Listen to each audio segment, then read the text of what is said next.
This has been an absolute joy. Okay, so the first time I watched The Church on Ruby Road, I wasn't quite sure how I felt about it, possibly because I was watching it with family and couldn't give it my full attention. I didn't love it, nor did I hate it, but I was leaning more towards not liking it after the first viewing. But after rewatching it a couple days later, I liked it a lot more. Obviously, the main thing about this episode is Ncuti Gatwa as the 15th Doctor. I'm the Doctor. Who I really liked in the role straight away. He feels like the Doctor immediately and is really likable, and I liked how much more emotionally open this Doctor is, especially in comparison to the 13th Doctor, who was quite emotionally closed off. However, I don't feel like Ncuti has had his Doctor moment yet. It comes close with the scene that was requested by Disney, where he's talking to that police officer. If you don't mind, I just got snowman, and I would like to go home. But I still don't feel like he's had his proper Doctor moment yet. But I'm sure he'll get that somewhere in season 1, probably in the first episode. Speaking of the Disney requested scene, I'm not sure how I felt about this scene, because although I really liked it and I thought Ncuti Gatwa as the Doctor was great in it, I do feel like it would have had much more of an impact if we didn't see the Doctor properly until he first properly introduces himself to Ruby on the ladder, as was originally intended. But like I said, I did really like him in that scene, so I'm a little bit conflicted there. As for the other brand new main character we got in this episode, Ruby Sunday, I really liked her as well. This is more of Ruby's episode than the Doctor's episode, which makes sense as it's meant to be similar to episodes like Rose, where we follow the story through the companion's point of view and are introduced to them before we're introduced to the Doctor. I also really like Ruby's family. I'm glad RTD is bringing back the domestic aspects of the show that he did so well in his first era, and having a companion's family that we can relate to and get to know over time. I think her relationship with Carla is great, and I love how close they are, especially when we see what Carla's life would be like without Ruby towards the end of the episode. Why would I want a daughter when I'm happy as I am? Then why are you crying? And also, of course, Ruby's grandmother, Cherry. I think she was the best character in the whole episode. She was absolutely hilarious, and I can't wait to see her in future episodes. I've said this before in another video, but I seem to be the only person who actually likes the new sonic screwdriver design. It's a nice, refreshing design, and anyone who's complaining about it not looking like a screwdriver, as if the past few Sonics really looked anything like a screwdriver either, are coping really hard. The intelligent gloves, not psychic gloves, as Ncuti said, were a cool addition to the episode. Their introduction in the story, both when they're on the ladder and when they escape the Goblin ship, is a really clever and organic way to set up the conclusion to this story. Hiya.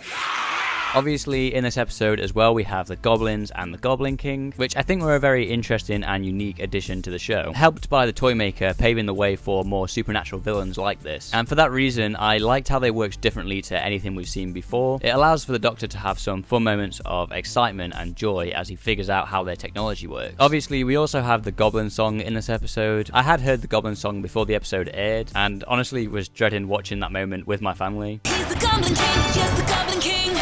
He's not a myth, he's an actual thing. And at the time of watching it on Christmas Day, I did feel quite embarrassed and didn't like it on first viewing. But I think this is mostly just because I was watching it with other people and feeling embarrassed. But after rewatching the episode, I think the Goblin song fits very well with the rest of the episode. And I even like when the Doctor and Ruby join in with the singing. However, I do think this moment would have worked a lot better if we didn't already know the song was going to be in the episode and didn't get to hear the song beforehand. The main problem I have with the Goblins and the Goblin King in this episode is they do take a bit of a backseat once the Doctor and Ruby escape the Goblin ship. We do now know from the commentary that there was meant to be a scene where the Doctor and Ruby fight off the Goblins and the Goblin King in Ruby's flat, but this was cut for budgetary reasons, so that could explain why it does feel a bit weird and feel like they're missing for quite a lot of the episode. And it just kind of makes them feel a little bit absent from the episode and almost like they're just working in the background. With that being said though, I really liked the moments in the flat between the Doctor, Ruby and Carla, so I can't really complain because it just means we got more of that, but it does affect the pacing a little bit with how long we don't see the Goblins for, and just know that they're up there somewhere until we get to see them again at the end.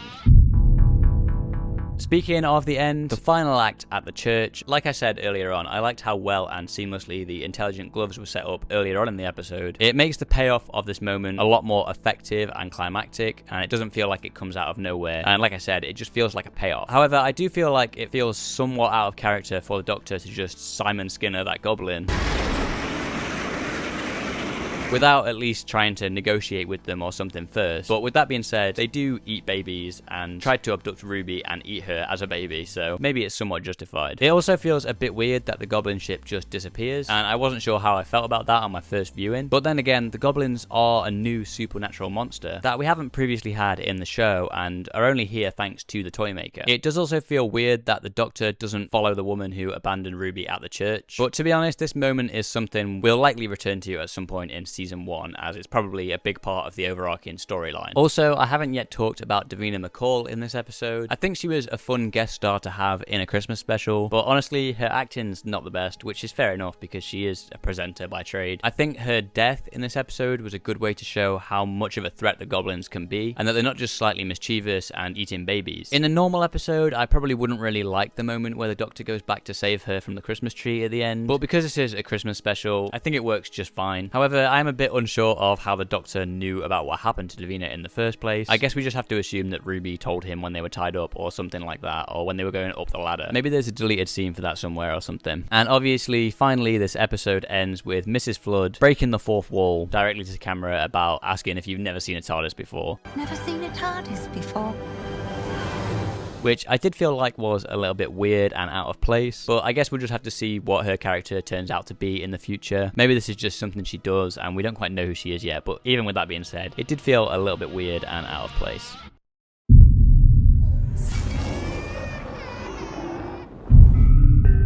Okay, so this episode opens immediately after the Church on Ruby Road with some of the same shots and some new refilmed moments of what we'd already seen at the very end of that episode, kicking off right where we left off with Ruby's first adventure, which the Doctor sets to a random landing, taking them to the dinosaurs, where we get a fun butterfly effect moment which we basically saw in the trailers. Now this is a pretty fun scene overall, but it doesn't add too much to the episode, and it does feel a little bit disconnected, but I do think this is possibly a Disney edition, and it's not really a bad scene. It is kind of useful to kind of show the time traveling capabilities of the TARDIS and introduce it to new audiences on Disney Plus and any other new audiences that are watching. So like I said, this isn't like a bad scene or anything. It's a fairly fun scene, but for me personally, it doesn't add too much to the episode, and I do feel like it could have been a Disney Plus edition. And I think Ruby and the Doctor's chemistry in this episode is absolutely amazing, as can be said for the next episode as well. One of the standout moments of this in this episode is the Doctor's reaction to Ruby giving the 5 digits for the year when he's probably expecting just a 4-digit year. Now there's also a lot of exposition in this episode, which is expected. This is the start of a new era and it's introducing the show to a new audience, particularly those on Disney Plus. So I get why it's in here, but there is quite a lot of it in this episode. Now it does mostly feel natural. A lot of it is motivated by Ruby asking the Doctor questions. However, some of the exposition in this episode that the Doctor gives does sometimes feel a little bit unmotivated and unprompted, with the Doctor just randomly telling Ruby things that she hasn't asked about. But like I said, it does kind of make sense because they need to introduce these things to a new audience, but some of it could have been done a little bit more naturally, and some of it was. We also get a hint at Ruby's story arc in this episode, with a chilling scene of the Doctor and Ruby's memory of the Church on Ruby Road bleeding through into reality, with the snow coming through into the spaceship, which like I said was just a really chilling scene and a really good way at hinting at the story arc that we're going to get in the future. But I'll talk more about Ruby's story arc in my review for The Devil's Chord.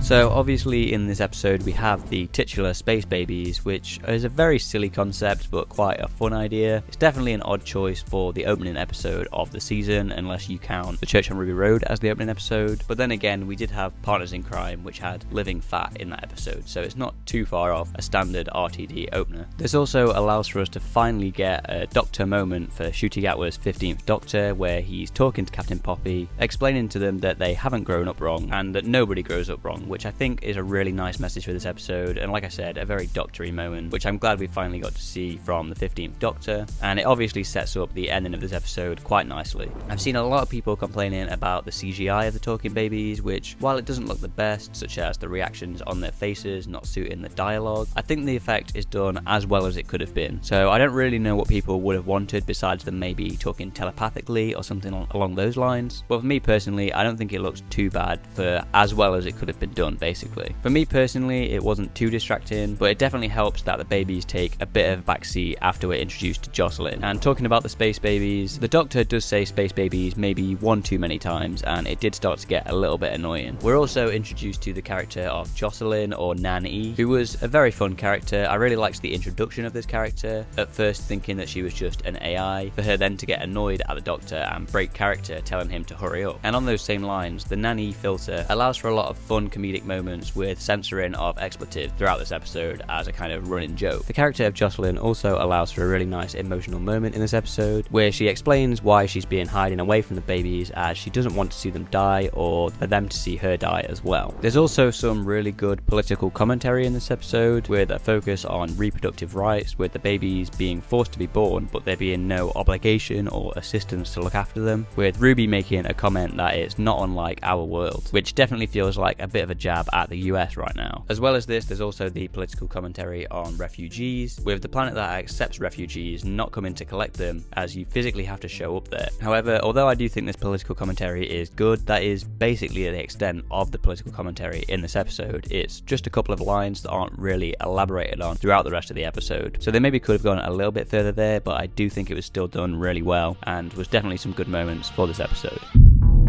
We obviously also have the Bogeyman in this episode, which I think was a very fun, fairly standard Doctor Who monster that works really well for an opening episode. I think the hints at where it came from are very clever in this episode, not giving it away too quickly, although I had seen people speculating that the monster would have been made out of bogies before the episode had aired, so I kind of figured it out a little bit early on. But I particularly like the Doctor being confused as to why he ran away, for it to be revealed that it's because it was created with the intention of it being scary for the babies. I really liked the comedy in the reveal of the Bogeyman being made out of bogies. Once again, the Doctor and Ruby's chemistry is just great in this episode, and that's a great showcase of that. And obviously this episode ends with the Doctor saving the Bogeyman, which is very characteristic of the Doctor, and it does make sense with it being the only one of its kind as set up earlier on in the episode. However, it does still feel a bit weird as it's made to be the antagonist of the episode. Obviously it's technically fine, as I assume the Bogeyman was never actually going to kill the babies, as it was only designed to scare them, not kill them. But I do feel like there could have been more of an attempt to get the audience to empathise with it after the reveal, as it still feels a bit weird that the Doctor wants to save it, even if it does make sense character-wise. Maybe there could have been a line hinting at the fact that it was weird that the Bogeyman didn't kill Eric when it easily could have done, or something along those lines, just to prove that it was only designed to scare them and not kill them. Because I can imagine a lot of the audience were left thinking that now they've left the Bogeyman alive, it's just going to kill the babies, which I'm pretty sure isn't the intention.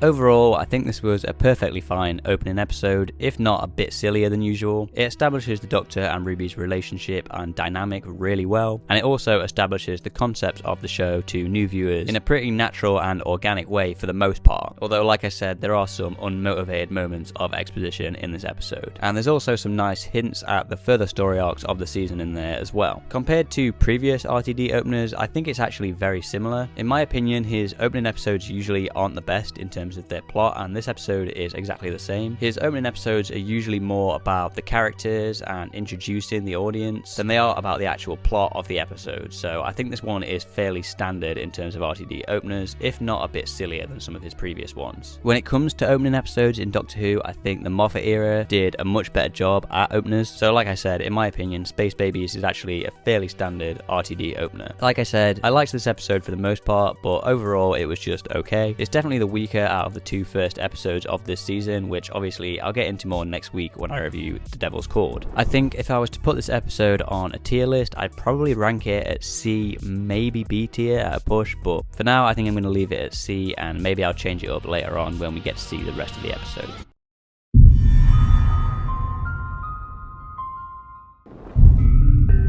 Okay, so this episode opens with a very classic Russell T Davies cold open, introducing us to the main villain of the episode, Maestro, who I think is a great villain, portrayed incredibly by Jinx Monsoon, who I just think did an incredible job in this episode. I know for some people the performance is a little bit over the top, but for me personally, I think it works perfectly for this episode. Although Jinx Monsoon has recently come out as trans, the character of Maestro is stated to be non-binary in the cold open of this episode. Now, let me know if I'm speaking out of turn in here, but I think the non-binary nature of this character really works in their favour, as after all they are a godlike entity, being the child of the toy maker. So them being non-binary I think really works to show how powerful and out of this world this character is, if that makes sense. They're a sort of nebulous entity, so I think making them non-binary and giving them that non-binary identity really helps to reinforce that. And like I just mentioned, Maestro is confirmed to be a child of the toy maker and part of the pantheon and a god of chaos, which I think is a really clever way of setting the stakes of this villain and a really easy way to relay to the audience how powerful of a force they are, as anybody who's seen the 60th anniversary specials and particularly the Giggle knows just how powerful this character should be if they are a child of the toy maker. And this also really helps to reinforce the Doctor's fear when he figures out who Maestro is and that they're related to the toy maker with the Giggle early on in the episode. Okay, so the first scene we get after the cold open and the title sequence is with the Doctor and Ruby, and this is one of my favourite scenes we've had of them so far. Once again, their dynamic is on full display, with the Doctor pretending he doesn't like Ruby's suggestion of going to see the Beatles to actually trick her and show how happy he is that she said that. I also love the moment and the shot we get of them changing into their 1960s outfits, even though it is a bit weird that Ruby is already in an outfit that wouldn't seem out of place in the first place. But like I said, it allows for us to have that really nice moment and that great shot of them changing into their outfits, which I think is one of the best directed shots we've had in the season so far. Now the weird thing about this episode is there is a 6-month time jump for some reason, which I think was a very odd mention in the script, and for me personally it's not really a good decision for the second episode of the season. I've seen some people mention that this might have been done to have a gap for Big Finish and other expanded media, which is fine, but if so, I feel like it should have been done later on in the season than it was here, because we're just getting used to the characters and we really want to see their relationship develop in these early episodes. So I think having a 6-month time jump in between episode 1 and 2 was a pretty big mistake in my opinion. I've seen some people speculate that this episode was originally intended to be later in the season, which I think is definitely likely. However, Ruby suggesting to go and see the Beatles early on in this episode sounds like it would have been her first request after their first adventure in Space Babies, and my personal theory for how this episode was going to start is that it was going to take place immediately after the first episode, with this adventure being Ruby's first suggestion after their first adventure, which would also have justified the 2-episode premiere, as these episodes could have taken place immediately after each other, which would have made a lot more sense in my opinion. And I'm personally surprised they didn't just ADR the scene where June or July of 2024 is mentioned instead of Christmas, because I'm pretty sure the Doctor is both far away enough and maybe even facing away from the camera that I think an overdubbed line in the scene would have worked pretty seamlessly. We also get mentions of the Doctor's granddaughter Susan in this episode, which I believe is the first time she's been properly mentioned by name in all of the New Era, although I guess this is technically another New Era anyway. Now most of the exposition so far has been something that is important for the new audience to know and catch them up to speed, which this isn't. So it does feel like this is something that wouldn't be mentioned unless it's going to be brought up again later on in the season. And we do know that Susan Twist is playing a character called Susan Triad in the finale, so it's possible that there's a connection there and maybe we're going to see Susan later on in the season, or Susan's going to be Susan Triad or related to Susan Triad or something along those lines. But let me know what you think about that in the comments below. We also have some more hints at Ruby's story arc in this episode, with more memories bleeding through into reality like in the previous episode, and Maestro mentions a character called the Oldest One who was apparently present during Ruby's birth. I know some people have been speculating recently that this could be the Trickster. I'm not sure how likely that is, but let me know what you think about that in the comments down below. And Maestro once again reminds us that the one who waits is coming, which some people have speculated could be Sutek, which I'd love if that was true, but I don't know how likely that is. Again, let me know what you think about that in the comments down below. But this could be more evidence that this episode was meant to air later in the season, possibly right before the finale, as I'm pretty sure Maestro says the one who waits is closer than we think, so you'd think that'd be a bit later on in the season. Obviously, this episode sees the Doctor and Ruby going to see the Beatles record their first album, only for them to see that the Beatles, Cilla Black, and this orchestra are all playing terrible music, which I think makes for one of the best moments in this whole episode. I love both of their reactions to all of the musicians playing terrible music. I think it's a hilarious moment of the episode, and I think the Ruby and Doctor's reactions are perfect. Although the quote-unquote bad music that the Beatles are playing honestly isn't too far off something the Beatles would have made. Think I Am the Walrus or Octopus's Garden, but it's still a hilarious moment nonetheless. Speaking of the Beatles, I knew they weren't going to feature heavily in this episode. My prediction was that they would be trapped in their instruments most of the episode, and so I don't really mind that much that they don't look a whole lot like the Beatles. However, I do think it is really unfortunate that George and Ringo are pretty much sidelined for this episode, with us only focusing on John and Paul. But with that being said, I do really like the conclusion to the threat being those two coming together to play the chord that banishes Maestro. And of course, this episode ends with a final big musical number. Now, for me personally, I'm not the biggest fan of musicals, but I was expecting a musical number in this episode and was personally quite excited for it because I wanted to see how they do it, and it's something new for Doctor Who. However, the musical number at the end of this episode just didn't work for me. It didn't feel justified in the plot at all for me and just felt ultimately a bit tacked on. And the song itself just also isn't very good. It's nearly as bad as the made up bad songs earlier on in the episode. I've seen some people suggest that it should have been used to defeat Maestro in the music battle instead, which, although being more justified in the plot, I personally wouldn't have preferred that, as I think the music battle sequence is perfect as it is, besides that one cringy music battle line. It also doesn't really make sense in the plot as Maestro has already been defeated, so we're kind of left questioning why this is happening in the first place. I think the intention was meant to be that Maestro's domain was still lingering, like at the end of the giggle. I'm pretty sure I've heard there was a line from the script that was not included or something like that that hinted at that, but I think there really needed to be a line or two in the episode explaining that, because it just wasn't clear and made the musical number feel even more tacked on than it already was.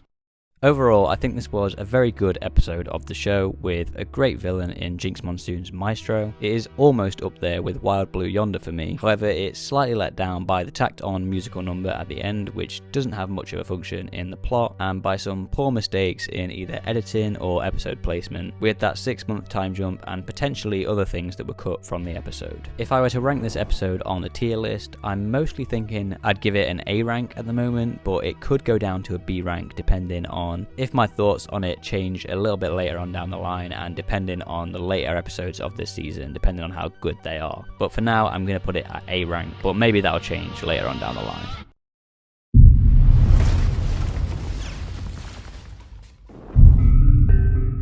Okay, so this episode opens with a fairly extended cold open, perfectly setting up all the threads in this episode, such as the ambulances not being a good thing in this scenario, the effect the landmine has and how it works, as well as the guest characters that are relevant to the episode. And it does all of that, as well as the Doctor stepping on a landmine before the titles even start. We're also introduced to Varada Sethu's character in this cold open of this episode, who I thought did a great job in this story, and I'm very excited to see her return again next season as the companion, presumably as a new character from what we can tell, but it might somehow be related to this character in some way. But I talked more about that in the first impressions video. We did know she was going to be showing up earlier than season 2, but I wasn't expecting it to be this early, and it was a nice surprise. And like I said, I think she was great in this episode. We also get a number of other guest characters in this episode. Obviously there's the relationship between Mundi and Kanto, which, although wasn't the most convincing thing ever, I did genuinely cry when Kanto dies and she's speaking to the hologram. But I can see why some people didn't quite believe their relationship. And I can also see what some people were saying with the casting of Splice. It does seem like she was meant to be maybe played by a younger actor, and that would have probably worked a little bit better, but you know, casting for child actors is probably not the easiest thing in the world.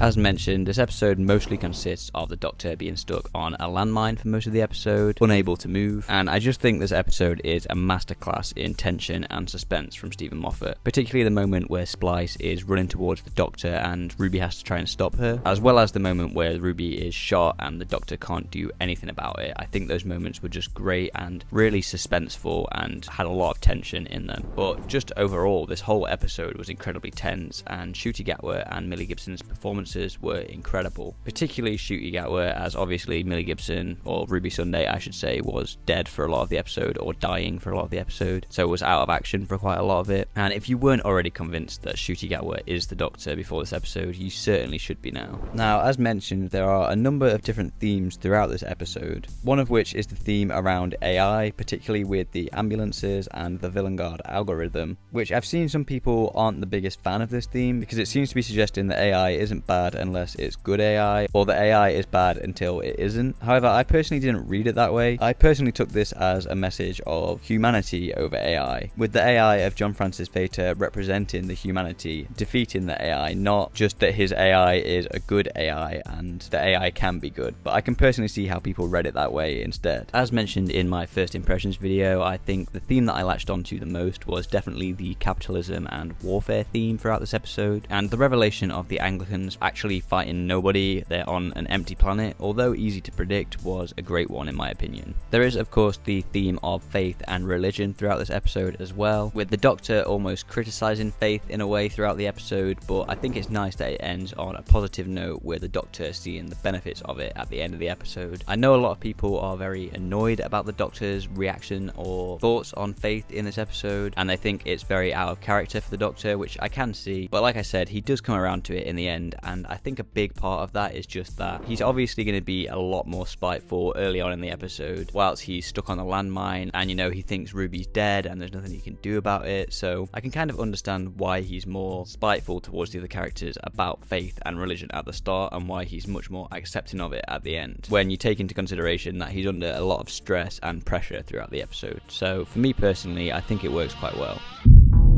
Now, there's also a number of references in this episode, not only to previous Moffat episodes such as Villain Guard, the Anglican Marines, Fish Fingers and Custard, and the Doctor saying basically in a similar way to how he says basically run as the 11th Doctor, but also references to other eras such as the Doctor singing the Skyboat song, which is a song that the second Doctor has played on his recorder, as well as the reference to the mud aliens from the Witchfinders. I appreciate a lot of these references because they're kind of, some of them are almost like deep cuts, such as Villain Guard that was only barely mentioned in Empty Child Doctor Dancers. Some of them are a little bit more obvious, like Fish Fingers and Custard, but I appreciate that Moffat returned and didn't just write like another Weeping Angel story or reintroduce the silence or something like that. So I think these references are quite nice, and it's obviously nice that some of the references aren't just to previous Moffat era episodes or episodes that Moffat has written before. There's obviously a few more story arc hints throughout this episode as well, with Ruby not knowing who her next of kin is, and the snow showing up again in the episode, which I think is very interesting to see. And also obviously Susan Twist is in this episode as well. I think my only issue with all of these story arc hints throughout the past few episodes is that we've had the same hints with the snow and Susan Twist in every episode so far. I think that's just kind of a downside of having a shorter episode count for this season, but it would have maybe been nice if we had these hints maybe every other episode instead of every episode as well. But there's obviously more hints at the Doctor's family as well in this episode, with him saying things like dad to dad and stuff like that, which could be more hints towards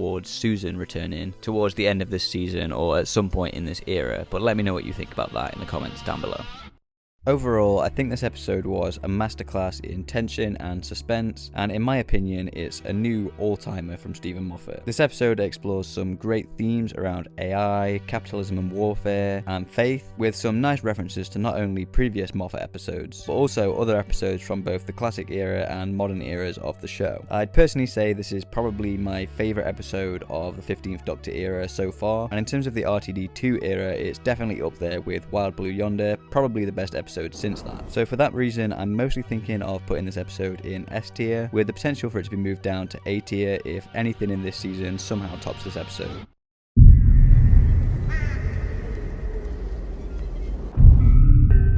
So obviously, like I said, the Doctor disappears at the start of this episode, which leaves Ruby Sunday on her own for the rest of the episode as the main character of this episode. This gives Millie Gibson the perfect opportunity to shine as Ruby Sunday in this episode, where she gives a great performance, which is really impressive considering this is the first episode she filmed of this season. If Boom is the episode that should sell you on Ncuti Gatwa as the Doctor, then 73 Yards is the episode that should sell you on Millie Gibson as Ruby Sunday. So Ruby also bumps into Susan Twist again in this episode as the hiker, but this time she actually recognizes her from the previous episode, forwarding this Susan Twist story arc a little bit further than it has been for the past few episodes, where the Doctor and Ruby haven't even really noticed her before. We then get a very good and tense scene in the pub. I know some people don't really like its portrayal of Welsh people, but bear in mind this is written by Russell T Davies, who is himself Welsh. I love the reveal of them just messing with Ruby. It makes you unsure of how much, if any, of what they said is actually true or real. I personally think none of it is real, and it's just just a red herring, but it's a really nice way of sowing some seeds of what could be happening in this episode and what the explanations could be, leaving the audience to kind of figure out which of the things they've said is actually true and actually happening. We also get the scenes with Ruby's mum, Carla, as well as Kate Stewart and Unit, where they're both turned away from Ruby after speaking to the woman, which really just shows how alone Ruby is with all this and how no one is able to help her. And the scene with Kate Stewart has a really great line in it, which I think is very important to this episode, but I'll touch on that more later on. So after all this happens, we then get a time jump to Ruby when she's about 40, I think. It is a little bit weird that the way that they've decided to age her up is basically just by putting glasses on her. I'm pretty sure from Unleashed you can see that she does technically have some prosthetics on. There's like some slight wrinkles in her forehead and stuff like that, and I think she was also coached on how to walk as if she was a 40-year-old, but that's honestly not that noticeable, so it does kind of just look like they've put some glasses on her, which is kind of funny. But for me personally, it doesn't really bother me that much.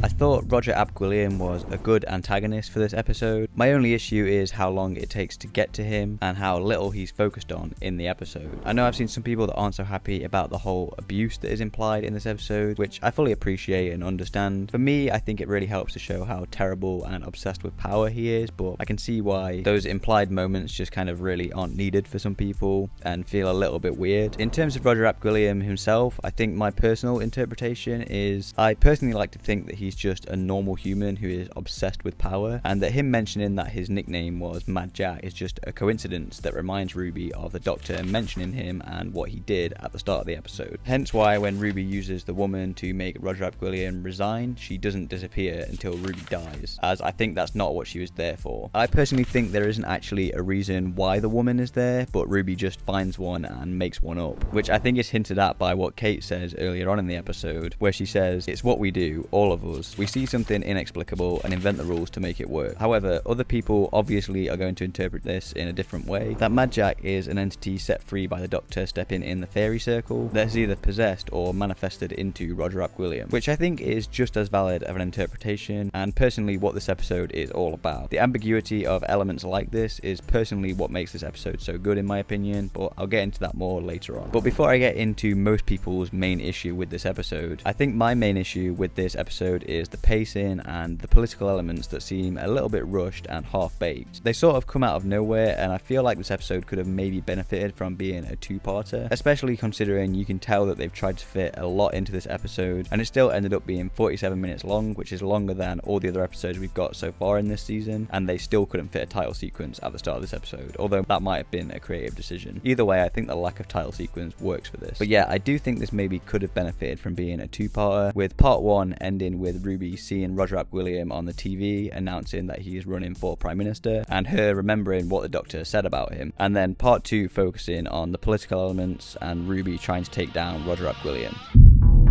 Okay, so obviously a lot of people weren't happy with the ending of this episode as it leaves a lot of things unexplained. However, whilst I understand that criticism, it personally doesn't bother me. I personally like that this episode doesn't have an explanation for anything at the end. I think people are just so used to Doctor Who having a technobabble explanation behind it, but I think this episode really benefits from not having one, as it allows for some really unique and interesting interpretations, with people interpreting a lot of the elements of this episode in different and creative ways, such as my interpretation with Roger Ap Gwilliam. The comparison I made on Twitter is you wouldn't watch Donnie Darko, for example, and complain that nothing in that film makes sense. The whole point of that film and this episode is that it's all up to the viewer's interpretation. The difference here is that Doctor Who is a sci-fi show that usually has a logical explanation to everything, although I guess technically Donnie Darko is sci-fi horror, which this episode sort of is as well. However, with that being said, I do understand some of the criticisms. For example, if Ruby is the woman, why would she say something so horrible to her own mum? I think that doesn't make too much sense when you think about it, but personally I don't think the solution to that would be knowing what the woman is saying. Not knowing what the woman was saying is personally one of my favourite things about this episode, as it leaves a lot to the audience's imagination, and whatever it would have been revealed to be is not going to be as good as what you could think of in your head, or what you don't know. So I really don't know what they could have done there. Maybe not making Ruby be the woman or something like that, but I personally don't think finding out what the woman was saying is the solution to that. The woman also isn't played played by the same person who plays the older version of Ruby, so I guess maybe Ruby only inhabits the woman's body for a short period of time at the end or something like that. I think the main difference in whether or not people came out of this episode enjoying it or not mostly came down to how people approached the episode. I feel like people who didn't really like this episode or are annoyed about the ending of this episode approached this as a mystery that was going to be solved, which isn't really their own fault. But myself, and I assume the other people who also really liked this episode, were just along for the ride and saw it as more of an episode that was taking us on a journey. A lot of people are also annoyed, saying that all of this was pointless because Ruby doesn't remember it and lost all of her character growth, but I personally disagree with that because she says at the end of the episode that she's been to Wales 3 times instead of 2 times like she said at the start. So although she doesn't actually seem to remember any of it, it's definitely stayed with her somehow, which to me suggests that the character growth that she gets in this episode has also stayed with her, even if she can't fully remember what happened. I've also seen a lot of people saying that they hope we get more answers later on in the season about this episode, but I personally don't hope we get any answers later on in the season, and I don't think we will. Like I said, for me, the ambiguity is what makes this episode, and so explaining things later on down the line would personally ruin it for me. And I also think it just seems like this story is finished, as much as people would like some explanations for it. I just personally don't see it being revisited, and personally don't want it to be, but that's just my opinion.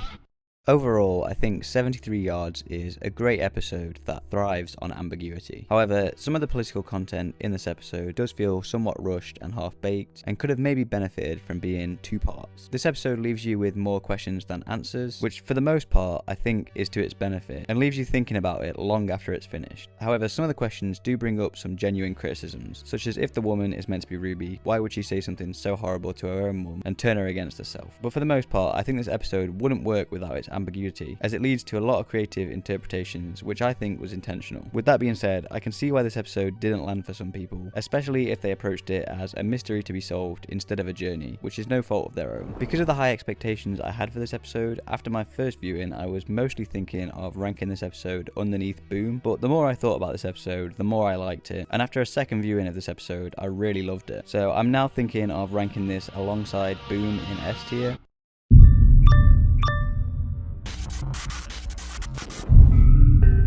Okay, so at the start of this episode, we're introduced to our main character and audience POV, Lindy Pepperbean. I think Lindy Pepperbean was portrayed brilliantly by Callie Cook. I know some people have an issue with how unlikable she is, especially considering she's the main character of the episode. And while I do understand that, I think that Callie Cook and also the writing of this episode did a great job at making us think that as annoying as this character is, she could still be redeemed by the end of the episode. Although we obviously now know that didn't end up happening, which I think is a great twist that I'll get to later on in this review. As well, the Doctor and Ruby don't appear a whole lot throughout this episode, which I know some people have been slightly annoyed at because we just had a Dr. Light episode the week before. But for me, their presence is definitely felt a lot more in this episode, and I would agree with some of the early reviews of this episode saying that it's more of a Dr. Light-ish story than a Dr. Light episode. If this episode was completely Dr. Light like the week before, I could see them being back to back as being a lot more of an issue than this episode actually is. Because like I said, I think their presence is felt a lot more throughout this episode. So the social commentary in this episode is probably my favourite part about this episode, and definitely the thing that surprised me the most about this episode, because like I mentioned, I initially thought the social commentary in this episode was just going to be about social media and being obsessed with being on your phone, not looking what you're doing, and just kind of scrolling through social media wherever you are, which I was really worried about, especially with it being written by Russell T Davies, who's in his 60s now. So I was worried that this social media commentary was going to be quite bad, and while this social media commentary is in there, and there's definitely a lot of those negatives in there that I was worried about, I personally think the social media commentary is actually only the smallest part of the social commentary in this episode, and I think a lot of people have misinterpreted the rest of this episode as just being that social media commentary, when in actuality I think the main point of this episode and the main social commentary is around social divisions, particularly with classism and elitism, with some people even misconstruing the ending of this episode as also being about classism and elitism. And while that definitely does play a part in the final scene of this episode, to me and a lot of other people it was very clear that that final scene is meant to be mostly about racism, but obviously still with hints of classism and elitism in there. But I'll get more onto the final scene later on. Now, this middle act of the episode is where one of my main issues with this episode arises, and that's the pacing issues, because this part of the episode is where the pacing really starts to meander a little bit for me, because the middle of the episode sees the characters mostly just sat in one place talking to each other other over their screens. For example, I think the scene where Lindy Pepperbean is at work, along with the scene where she is hiding from the slugs and talking to the doctor, both go on for a little bit too long, which leads to the pacing really meandering a lot in the middle. But I can understand this because obviously a lot of the episode does kind of need to consist of people talking through screens. It's just kind of unfortunate that they are kind of sat in one place for a long time. Now, the pacing of this episode definitely starts to pick up a bit again when we're finally introduced to Ricky September in the flesh. Ricky September is probably one of my favourite characters in this episode because you really don't expect him to be the best person in this story, besides obviously the Doctor, because when we're first introduced to him in the cold open of this episode, he just seems like he's just like everybody else, dancing along to some music and posting these dances on social media and being trapped in his bubble like everybody else in Fine Time. But when we finally meet him, we realise he's not like that at all, and he actually spends most of his time outside of the bubble with his dot turned off. Now, when I was watching this episode, I realised Ricky was giving off a lot of Doctor vibes, as he was pretty much acting exactly like the Doctor would, which I didn't really understand when I was first watching the episode. But a lot of people have pointed this out since watching the episode, that this Doctor analogy was probably intentional, because it shows that Lindy would have trusted the Doctor if he was white, because Ricky acts pretty much exactly like the Doctor and Lindy trusts him straight away, which I definitely think was the intention behind this. Now, a lot of people still aren't sure whether or not we should like Ricky or not, because there's a possibility that he could also be racist as well. But for me personally, I definitely read it as him not being that, because as we know, he spends most of his time outside of the bubble, which is meant to be kind of an analogy for this echo chamber that they're all in. And we also know that he's spent his time reading up on a lot of history, and he also seems a lot less confrontational and more accepting when speaking to the Doctor, in my opinion. So for me personally, I do think Ricky is a good character, and I think the intention behind him was that he isn't meant to be racist like everybody else. We then get the reveal that the Dots have created the man-traps and have been killing the residents of Fine Time in alphabetical order, which if you've seen my first impressions video on this episode, you'll know I wasn't the biggest fan of this reveal. Now, I have slightly been swayed on the idea of them killing in alphabetical order now, after some discussions on Twitter and stuff like that, as people have pointed out that this kind of would make sense considering the Dot is basically a computer system and an algorithm, so it kind of makes sense that it would kill in alphabetical order, which I do agree with, and I have slightly been swayed on that opinion, but I still think it would have been a good idea to maybe have the reveal be something slightly different, such as the follow account suggestion that I mentioned in my first impressions video, just so that it could be something a little bit more satisfying and could play into the social commentary aspect of this episode a lot more. I'm also not too keen on the idea of the Dots creating the man-traps, because it kind of leaves questions of how they were able to create the man-traps in the first place and why they would create the man-traps, especially when we know the Dots can just kill people immediately if they wanted to. I did think maybe it was possible that the Dots would have let the man-traps in from the wild woods, but the Doctor does imply that the Dots created the man-traps, and if they had been let in from the wild woods, that wouldn't really explain how they're able to basically program the man-traps to eat them in alphabetical order. But then again, it does lead us to have this really good creature design of the episode, so it's not really a big flaw in my opinion.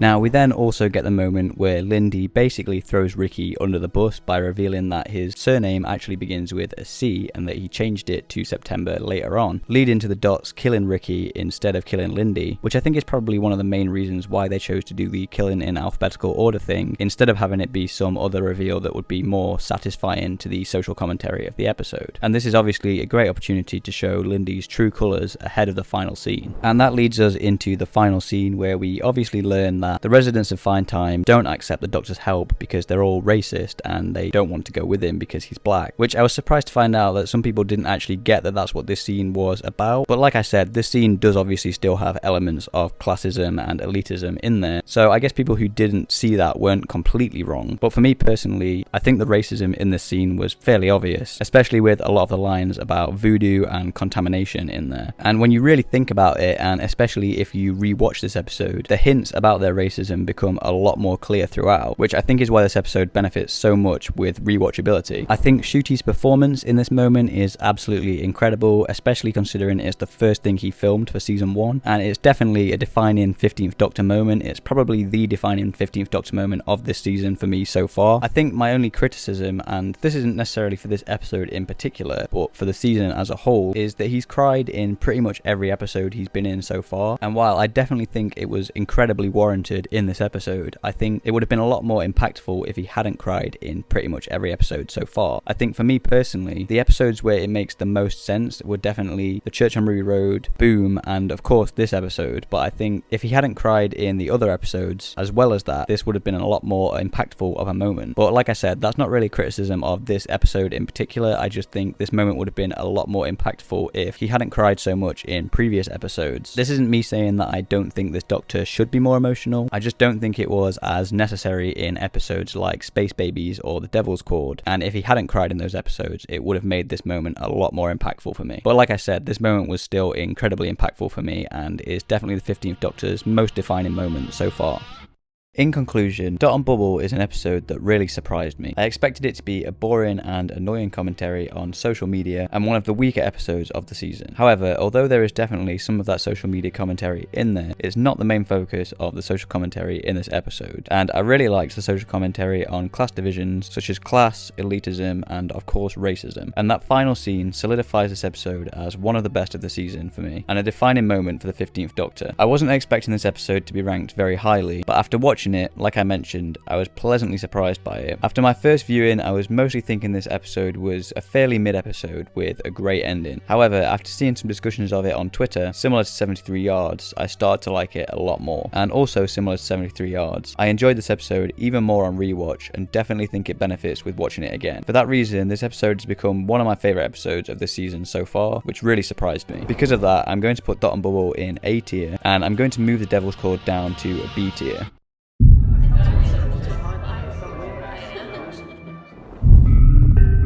Okay, so like I just mentioned in the intro of this video, this episode definitely feels like more of a return to the status quo, and it feels like the first standard Doctor Who episode we've had since Space Babies. Every episode since that has been pretty experimental or has been Doctor Light, and I think that's definitely a downside of the shorter episode count. But like I said, this episode is like a return to the status quo, and it feels like it would fit right into the first RTD era in my opinion. We have the main villains of this episode being the Chord, who are a fun but fairly standard Doctor Who villain, which once again we've not really had since Space Babies, but they definitely had a much more unique and interesting motivation, with them wanting to cosplay, or more accurately LARP, all across the universe. However, they're not incredibly fleshed out or focused on in this episode, but that's because the focus of this episode isn't really on the Chord, it's on the Doctor and Rogue.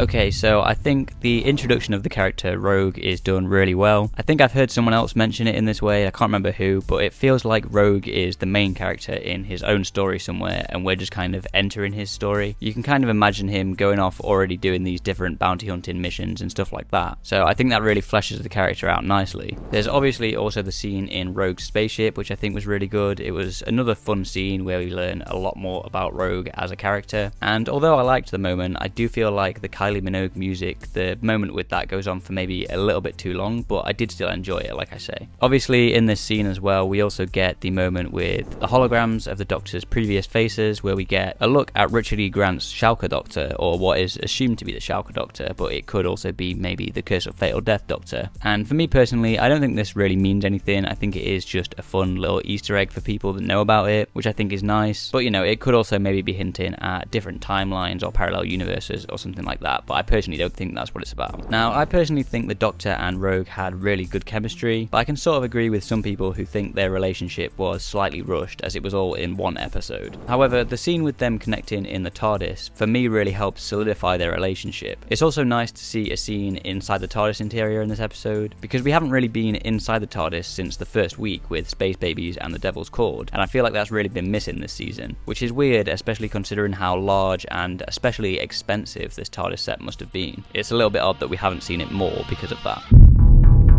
Okay, so Ruby sort of gets a little bit sidelined in this episode in favour of focusing on the Doctor and Rogue, which is a bit unfortunate because we haven't had much of a sense of the Doctor and Ruby's relationship this season, particularly since Boom, besides the fact that they're just having a lot of fun, which makes it feel a little bit out of place when the Doctor calls her his best friend in this episode, although I do personally believe it because we know how long they've been travelling for now. It would have still been nice if we could have seen it more this season. With that being said, I still quite like Ruby's subplot in this episode. The conversations with Ruby and Emily are very good, but they are let down a little bit by the reveal of Emily being a Childer. But I think Ruby's subplot also nicely feeds into the end of this episode and fits really well with the ending, even if it does feel like she's sidelined for most of the episode. Okay, so when it comes to the ending of this episode, obviously we get the moment where the Doctor thinks Ruby has been turned into a Childer or has been killed and the Childer is playing her, which I think was a pretty good reveal that was set up well with the battle mode mention at the start of the episode. And I didn't personally see it coming straight away, but I did start to figure it out and put the pieces together before it was actually revealed to us. But with that being said, I do feel like it was a little bit unfair on the audience, because we saw the shot of them screaming and the lightning coming from the doorway, and we also had the moments where Ruby's neck is cracking, suggesting that she's a Childer, which don't really make sense when you find out that she isn't actually a Childer, and that she fought off the Childer that was pretending to be Emily. I also think the moment with the Doctor wanting the Childer to suffer after thinking Ruby was dead was personally very in character. We've seen it before in episodes like Family of Blood and Heaven Sent. However, it doesn't really make much sense, as we know he already changed the settings of the Triform before this point, so the fate of the Childer was already the same before he thought Ruby was dead anyway. Once again, we have the Doctor crying in this episode, which I think it makes sense for this episode personally, especially when he thinks Ruby is dead. It works less for Rogue because he only just met him, but like I said, I personally buy their chemistry. But I still think this would have been a lot more impactful if he hadn't already cried in every episode so far. For example, if he didn't cry in Space Babies or The Devil's Chord, where I personally don't think it was as needed as the other episodes. I also think this moment would have been a lot more impactful if the flashback moment we had already been in one of the episodes of this season before, instead of being written and filmed just for this moment. For example, if they managed to fit it in the end of Space Babies or The Devil's Chord or Boom or something like that. We obviously have the moment where the Doctor and Rogue kiss, which is very satisfying because it gives us a payoff for their relationship in this episode, but it's also there for Rogue to take the Triform activation device off of the Doctor, so it works both if you did or didn't buy their chemistry or relationship in this episode. We obviously have the moment where Rogue sacrifices himself to swap with Ruby on the Triform, which some people understandably don't like, as surely she could have just come off it some other way if Rogue was just able to shove her off. But personally, I think it's well set up, as we know there's a limit of only 6 people on the Triform, so if an extra person like Rogue goes on there, Ruby would be able to leave as it can only carry 6 people. And then we get the moment at the end of this episode where the Doctor is on about going to save Rogue one day. I know some people aren't happy with this moment, as it seems like the Doctor gives up trying to find Rogue very quickly, with the comments about different dimensions and not knowing his name, but I personally read this moment as him going to save Rogue one day when he finds out how to, especially with him parking Rogue's ship and wearing the ring as a reminder. In conclusion, I think Rogue was a fun episode of Season 1 and a nice return to the status quo, which I think was needed with most of the episodes being more experimental this season and with the shorter episode count not allowing for as many filler episodes. I think it was a very serviceable plot that would fit perfectly into the first RTD era, with fun villains in the Childer. However, the villains clearly aren't supposed to be the main focus of this episode, with that being the relationship between the Doctor and Rogue, who I think was a great new character with good chemistry between the pair. For me personally, I think I'm going to rank this at B tier with The Devil's Chord, because although I really liked it, there are still some issues with it, and it is at the end of the day a fairly standard episode of Doctor Who, which I'm happy for because I feel like that was missing from this season.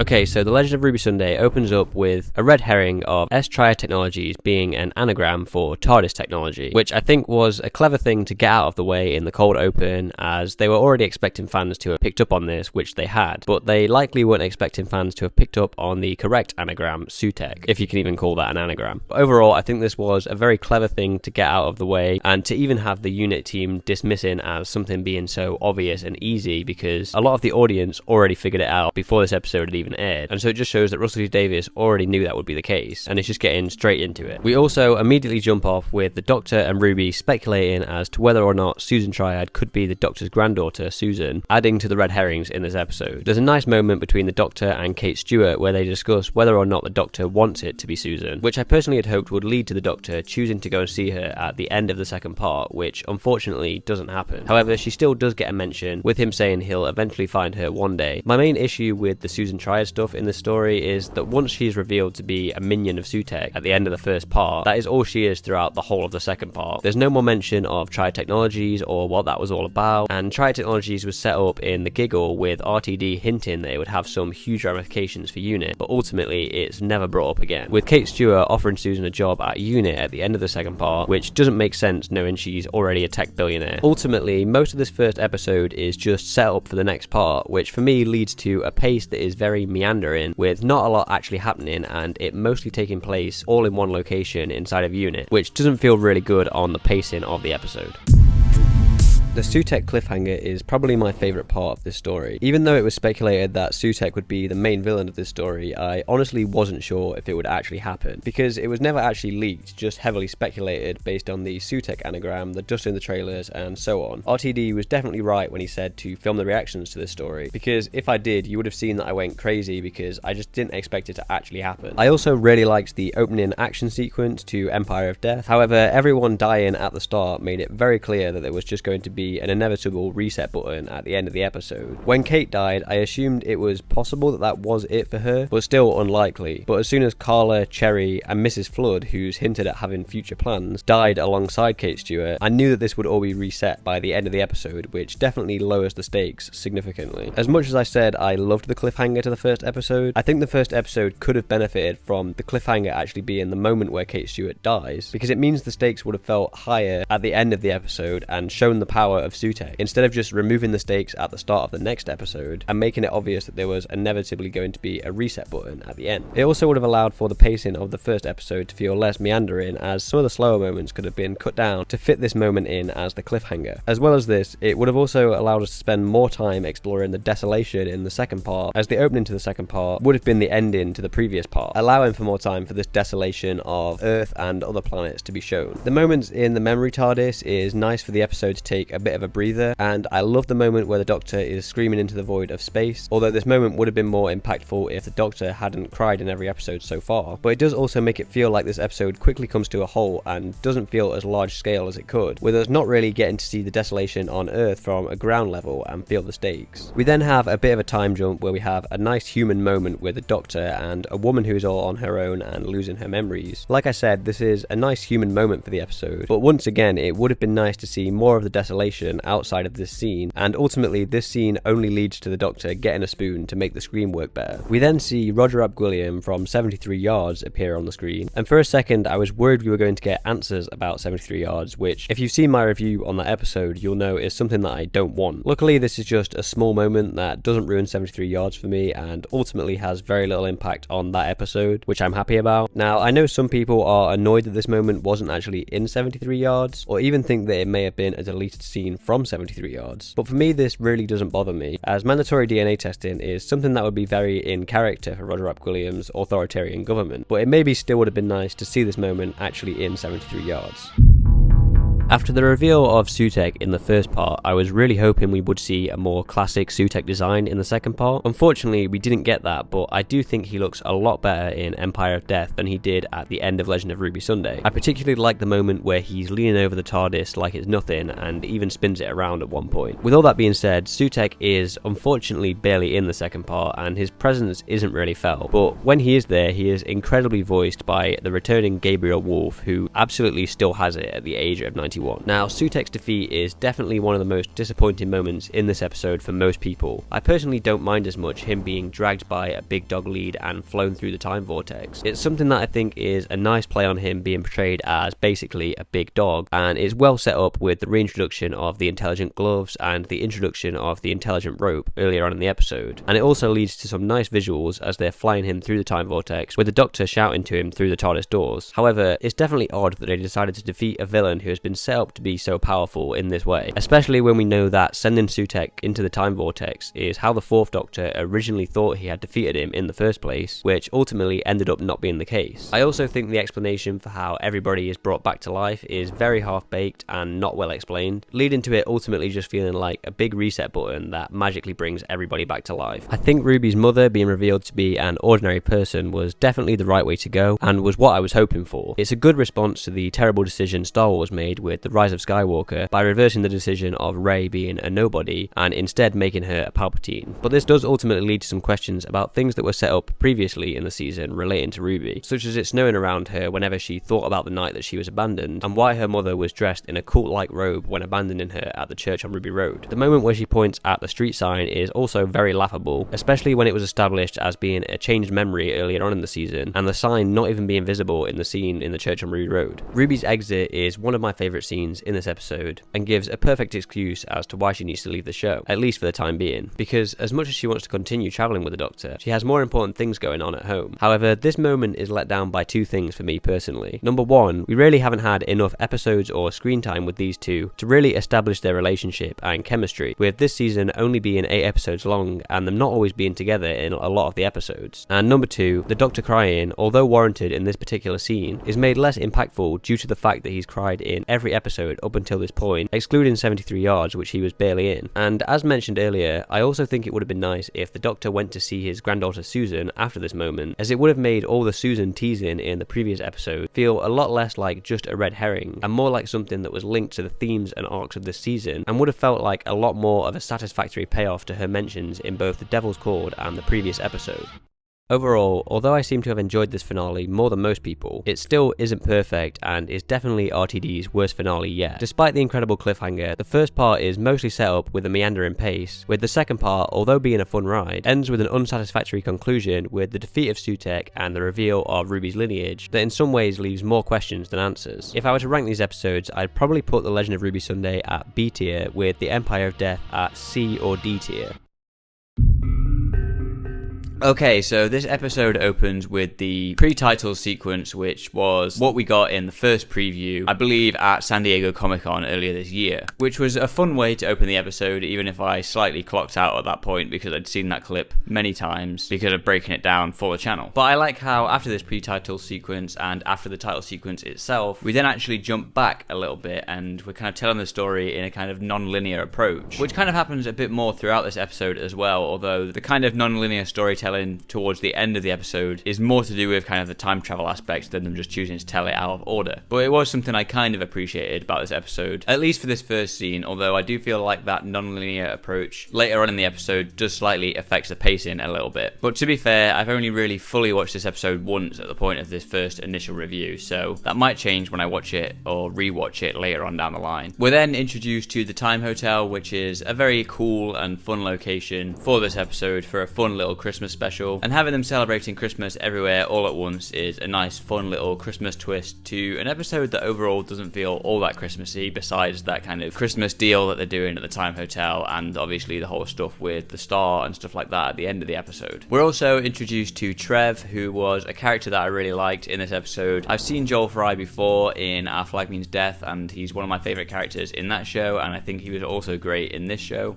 or in this episode, even if he does die pretty early on in the episode. But that brief team up we get with the Doctor and Trev early on is a really fun dynamic, and it's not like he's gone for the rest of the episode after he dies. He does obviously come back as a hologram as well, which is nice. And you just feel really sad for the character because you can tell how sad he feels about letting down the Doctor on this mission when he starts to disintegrate. Similarly, you also feel really sad when the Silurian Melnak dies in this episode, who doesn't play as big of a part as I would have expected from him appearing in the preview that we had for this episode. I kind of expected him to be the main villain, but instead it turns out this Villain Guard briefcase that contains the starseed actually hypnotizes and mind controls the people that it attaches to, which I think was a nice fun twist that I didn't expect to be a part of the episode. However, the main issue with this approach is, although Joy is meant to be our companion throughout this episode and is basically touted as the big guest star for this episode, we don't actually get a whole lot of her in this because, number one, the Doctor has to spend a whole year somewhere without her, which I will get to. And then when we do actually get to spend time with Joy, she's being mind controlled and hypnotized by this briefcase for the most part. So unfortunately, as good as Nicola Coughlan is in this episode, the character of Joy herself does get significantly sidelined in this episode, which is really unfortunate.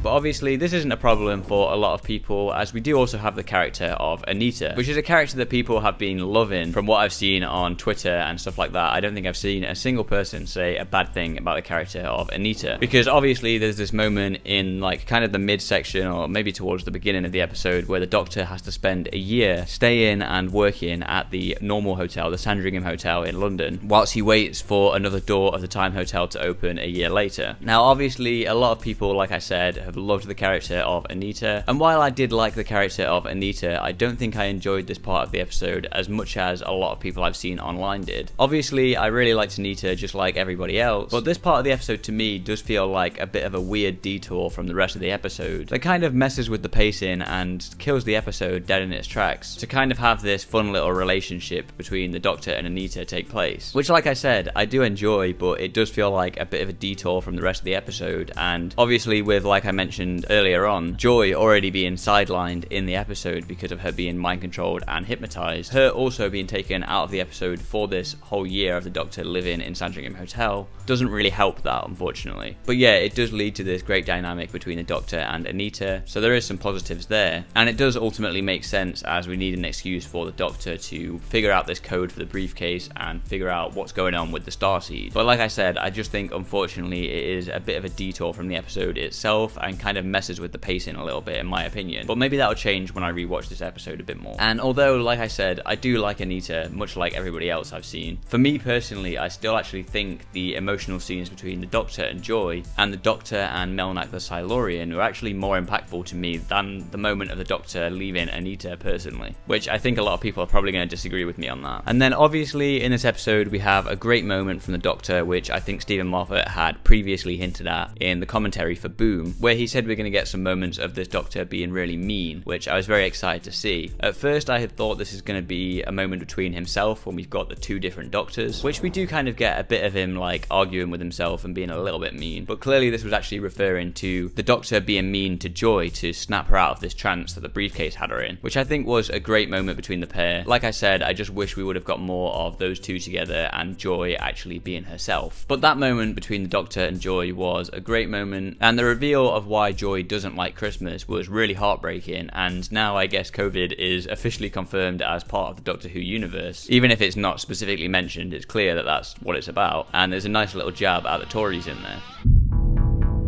But with that being said, I think my main issue with this episode is, and correct me if I'm wrong, but I don't think Villengard's plan is really specifically spelled out of what they're trying to do. Obviously they're trying to grow this star using the starseed and making use of the Time Hotel to have enough time to, as the Doctor says, microwave this star. But from what I can remember, I don't think there's specifically a reason given as to what they're growing this star for, whether it's a power source or a weapon. And if it is a weapon, I don't think it's specifically said what it's being used for, who it's being used to fight, anything like that. So, like I said, tell me if I'm wrong in the comments down below, but unfortunately I don't think that's mentioned in the episode, and I think that does really let it down a bit. I also think the moment after Joy has turned into this star, where we see Joy's mum looking up at the stars on Christmas Eve or Christmas Day, I can't remember exactly when it is, as she's dying and clearly knowing or thinking that that's got something to do with Joy, is a very nice scene, and a very heartwarming and heartbreaking scene, an emotional scene. But I do personally think it was a bit of a weird choice to have Joy's mum also kind of disintegrate and become a part of this star. I think it would have been nice if it was just kind of clear that Joy's mum kind of acknowledged that this had something to do with Joy and then just peacefully, you know, passed away. I think that would have been a lot more powerful, but that's just a minor nitpick I have of the episode. And obviously at the end of the episode we get this controversial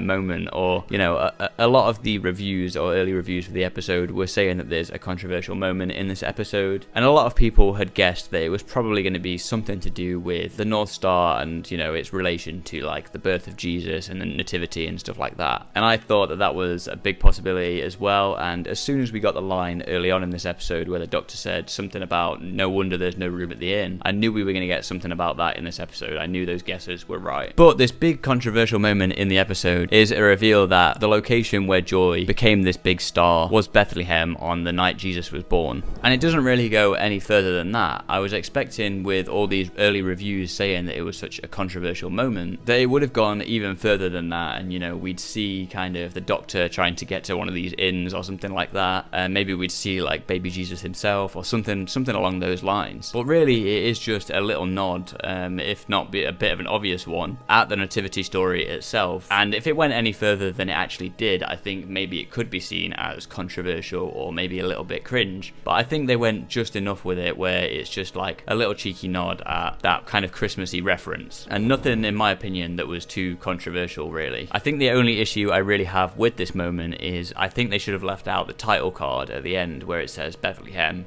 0001, because I think we could have pieced that together ourselves and been able to tell exactly what it meant.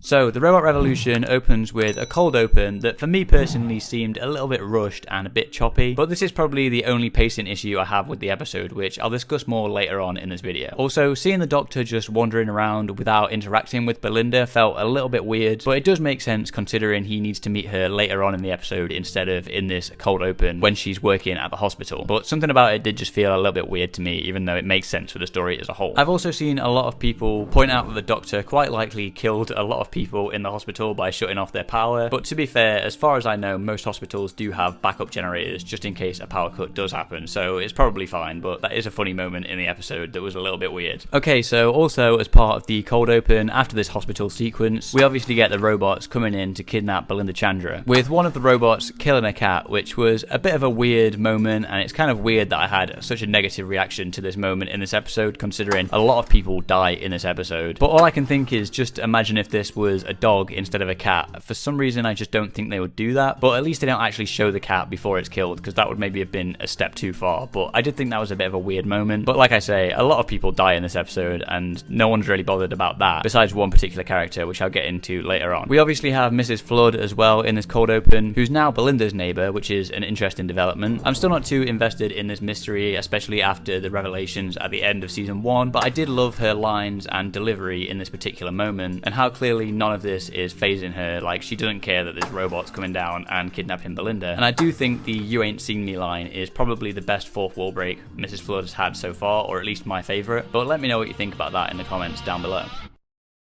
Okay, and as for the main story, when we're on the planet Miss Belinda Chandra, we have the cool moment with every 9th word not being heard by the robots, which I thought was a very cool moment when it first happens, when we're first introduced to the Doctor, or the Doctor's introducing himself to Belinda as the historian of this planet. Although I don't feel like we needed the supercut flashback immediately after we'd just seen the 9th word thing explained, as it was fairly obvious which words the Doctor was stressing and what he was trying to get across to Belinda. But I guess that's maybe there just for the younger people watching in the audience, so it was a little bit annoying, but I guess if it helps like the kids watching it understand what's going on a bit better, then it's fair enough. But this every 9th word thing, while it is cool in this initial scene where it first happens, it does seem very quickly dropped for most of the episode, and it's not really focused on or utilized again until it's brought back at the end of the episode, which I'll get onto later. Like, if somebody did a supercut of every 9th word in this episode, the robots must have missed a lot of important words after this point, because no one's utilizing that trick or anything like that. So a lot of the sentences that are being said to the robots must make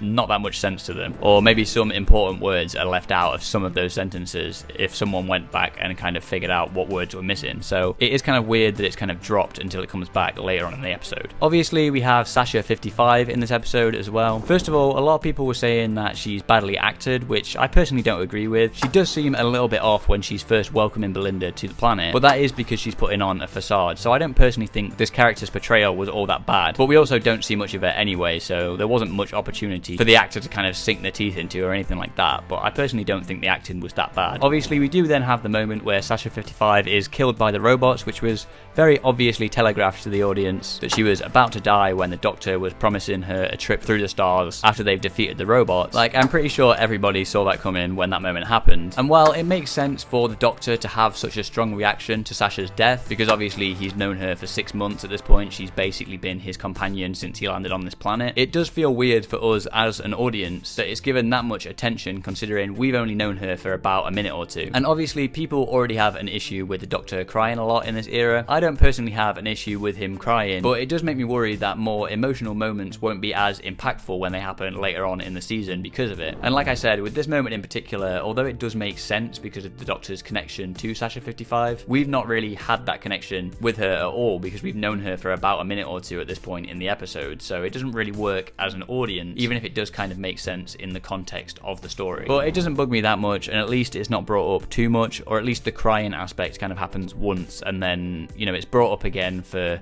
Manny to be mad at Belinda about and stuff like that, which I think is fair enough. But my main thing is, I'm just really hoping this doesn't affect any more impactful emotional moments later on in the season.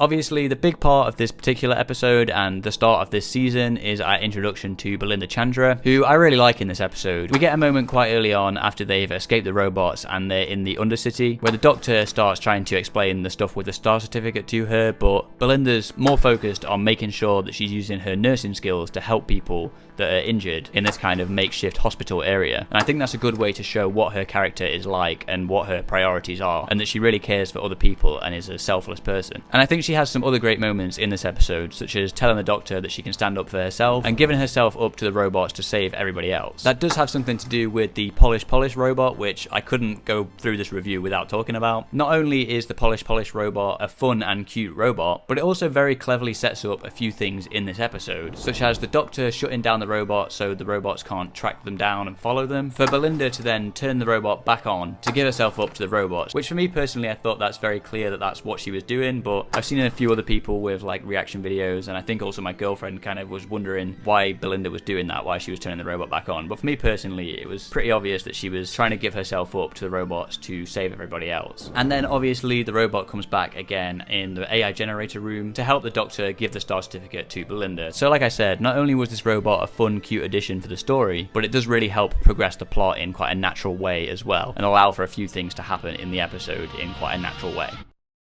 As for the ending of this episode, the twist of Alan being the AI generator is a bit predictable, but it does make sense for the episode and makes good use of time travel in a very interesting way for this episode, which I appreciated. Maybe it was just predictable for me because I might have seen somebody speculating that this was going to happen before the episode aired, but I do still feel like it was pretty obvious that that's where this story was going to go. But let me know if you disagree in the comments down below. But I don't think this moment needed the whole AI generator being Al generator thing, because it kind of works without that anyway, and it also doesn't really make any sense, because what is an AL generator? RTD seems to have this thing of like anagrams or similar things to anagrams, like wordplay and stuff like that in this season, like the Sutek and Susan Triad technology thing from last season. And in this case, I don't think it really makes sense and wasn't really needed for the episode, because like I said, what is an AL generator? Once that's revealed, that's kind of what that means, and then it doesn't really make sense. And it would have maybe made more sense if the big robot overlord thing was just called AI or the AI, because then it could have been revealed to just be called Al or the Al, which is still a bit weird but works better than Al generator. And also, wouldn't the robots know that it's Al and not AI? So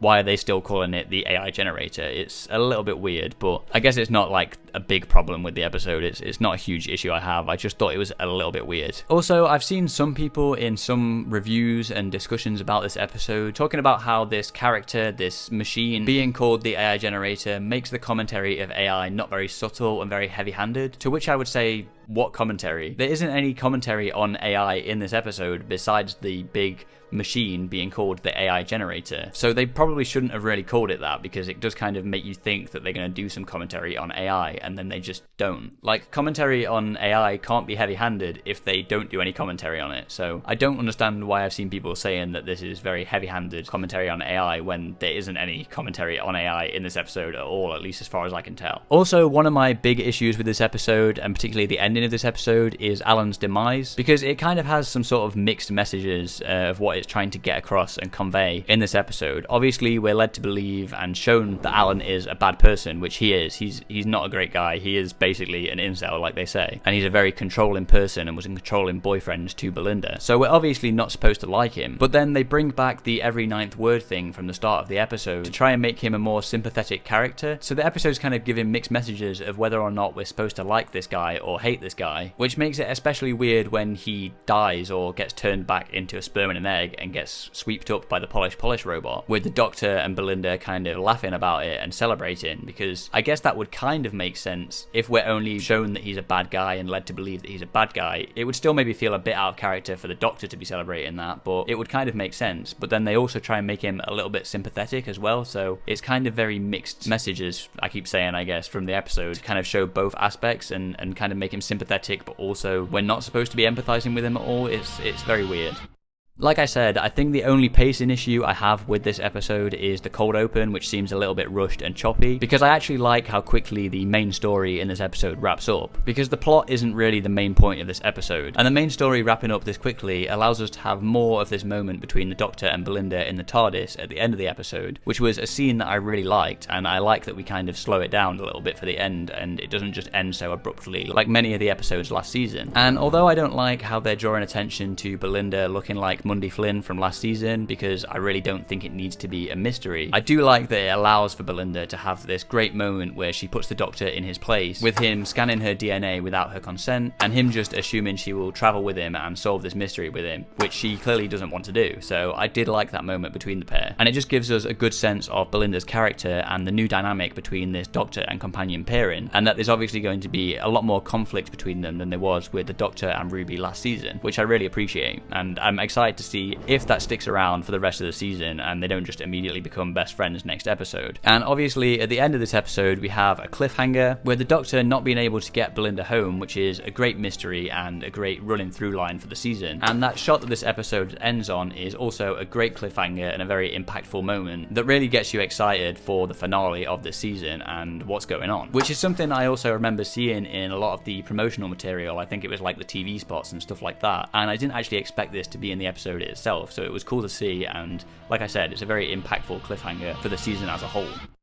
Okay, so the Robot Revolution was a decent start to the season. I definitely preferred it to Space Babies as a season opener last year, as I do think that was personally a bit of an odd episode to start the season on. However, I do think now that since the other episodes of this season has come out, this is definitely lower on the ranking compared to all of those episodes, or a lot of those episodes, but I did still prefer this to Space Babies as a season opener last year, like I said. I think it perfectly sets up Belinda as a character, even if that's something that's honestly not very well followed up on for the rest of the season, and her character does get sidelined in a lot of those later episodes, but I think she's very well set up in this. And obviously the story itself just isn't as ridiculous and difficult to get on board with as Space Babies was as a season opener last year, although Space Babies was good at setting up a lot of the things for new viewers, basically giving answers to all of the different things to Ruby as a character, which kind of happens as well mostly at the end of this episode for Belinda. But like I said, I do think I just prefer this to Space Babies, which wasn't a great episode, but it's still one of the lower episodes of this season after I've seen a lot of the other episodes. So in terms of where I'd place this, I'm mostly thinking maybe a B or C tier. I think for now I might put it on C, and then I'll see what happens in the future, what I think when I put more episodes on this tier list. But let me know where you would rank the Robot Revolution in the comments down below.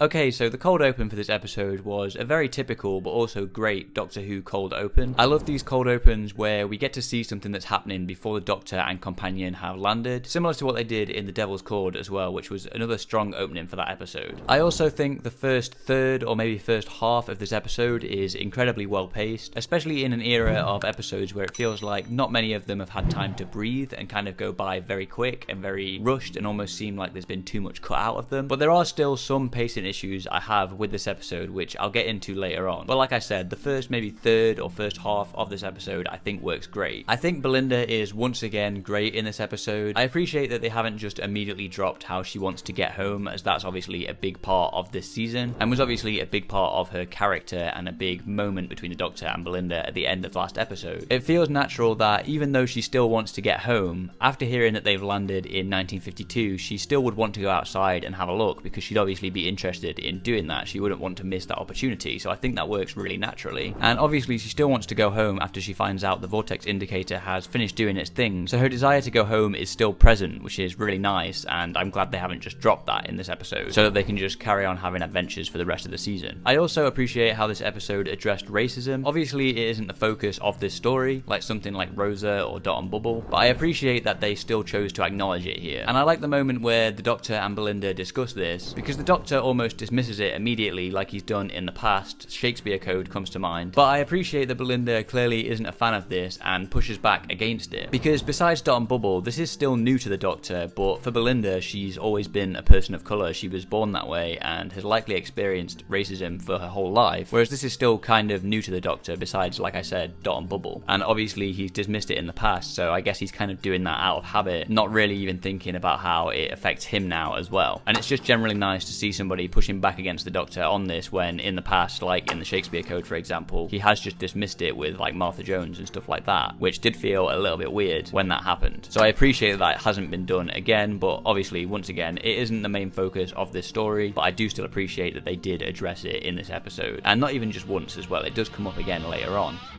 Obviously, the big part of this episode is Mr. Ring-a-Ding, or Lux, who is obviously great in this episode. I think the design, animation, and visual effects for him look great, including the film scratch effects, him having his own soundtrack and sound effects, and the grotesque 3D version of him towards the end of the episode. Naturally, there's going to be a lot of comparisons to The Devil's Chord for this episode, which I've even drawn attention to in the intro of this video. And as much as I like Maestro a lot in The Devil's Chord, I do think Mr. Ring-a-Ding is personally better, not only as a concept, but also with the performance. Not that I didn't think the concept and performance of Maestro wasn't also good, but I do personally prefer this here to that. Speaking of the performance of Mr. Ring-a-Ding, or Lux, I think Alan Cumming was great in this role. He was a great pick, and obviously even though he's appeared in the show before, no one's really going to notice because it's just a voice role and he's got a completely different accent. But it's interesting that even though this is a voiceover role and they've cast a fairly big actor in the role, they still went for a British actor to play the role, as although Alan Cumming lives in New York, I assume at least from Doctor Who Unleashed, he is a Scottish actor and he's just putting on an American accent. So if they were to cast another big name actor, but this time an actual American, who would you have wanted to see voicing Mr. Ring-a-Ding in this episode if it weren't Alan Cumming? Let me know in the comments down below. Like I'll discuss later on in this video, I do wish we got more of Mr. Ring-a-Ding in this episode, as he does kind of take a backseat once the Doctor and Belinda get trapped inside the screen, but I do also think this was likely due to budgeting issues when it comes to animating him, as contrary to popular belief, animation is not cheap and easy. It takes a lot of time and money to do something like this, which is why they've likely never done it before, or I say likely, we do actually know that because I believe Russell has commented on that in the past, saying that this was a story he's been thinking of for a while, but they've just not been able to pull it off yet, until now obviously. Reginald Pye is also a nice addition to this episode. At first I assumed he hadn't been taken by Mr. Ring-a-Ding because he was in the projector room, and either wasn't seen by Mr. Ring-a-Ding, or couldn't be gotten to after barricading himself in there. But I like that we actually get more depth to his character with Mr. Ring-a-Ding, or Lux, allowing him to spend time with his late wife in exchange for Reginald Pye, feeding him with films to be able to leave the cinema, or at the very least stay alive. Because not only is it a nice justification to have this character here instead of just having the Doctor and Belinda, but it also is another nice use of Lux's abilities in this episode. And I also like that this comes back for the resolution of the story, which I'll get into later as well. And obviously there is that one big scene in this episode, that meta scene with the Doctor Who fans, where the Doctor and Belinda come out of their TV screen and are met by Doctor Who fans in the episode. This is a scene that had been rumoured to be in this episode just before it had come out, and knowing that, I wasn't sure if it would be something that I'd like or not, or if it could be done well. But for the most part, I actually quite like this moment. If you're going to do this at any point in the show, it would be in this episode, in this moment. But with that being said, I do think it went on for a bit too long and was a little bit overly emotional for what it was. I probably would have preferred if we had focused more on the Doctor and Belinda in animated form, as that was resolved fairly quickly, but it was a nice way of giving some important exposition to Belinda. Or maybe we could have focused more on Mr. Ring-a-Ding, as like I said earlier, he does take a bit of a back seat after they get trapped in the screen. And I think it's interesting that this meta moment is the moment where the episode kind of screeches to a halt. The fact that we get a bit of a time jump to where they're sat down with a cup of tea having this conversation kind of takes it a little bit too far for me, and I think this moment could have worked a lot better as a fun gag and a fleeting moment in amongst this segment where they're trapped in the screen going through these different places like the animation and the fake reality and stuff like that. But I assume this was more likely done for budgetary reasons, like I mentioned earlier, as having more scenes with the Doctor and Belinda being animated, or having more scenes with Mr. Ring-a-Ding, would require more time and money spent on the animation department, which they were probably just trying to keep it within the budget by doing that. And like I said, I think this scene was too overly emotional for people who we've only just met and who are revealed to not even be real. But I also think that this moment only works because it's revealed that it's actually the fans who are fictional and not the Doctor and Belinda. I don't think this moment would work without that reveal. However, they do of course show up again for a mid-credits scene, which I think a lot of people seem to have just taken as a fun joke at the end of the episode, which it definitely was. But people were actually speculating before this episode that it would be the finale where the Doctor would be revealed to be in a TV show. And I think this mid-credits scene, along with Mrs. Flood's fourth wall-breaking appearances, are probably an indication that this is still likely to happen in the finale. But let me know what you think about that in the comments down below.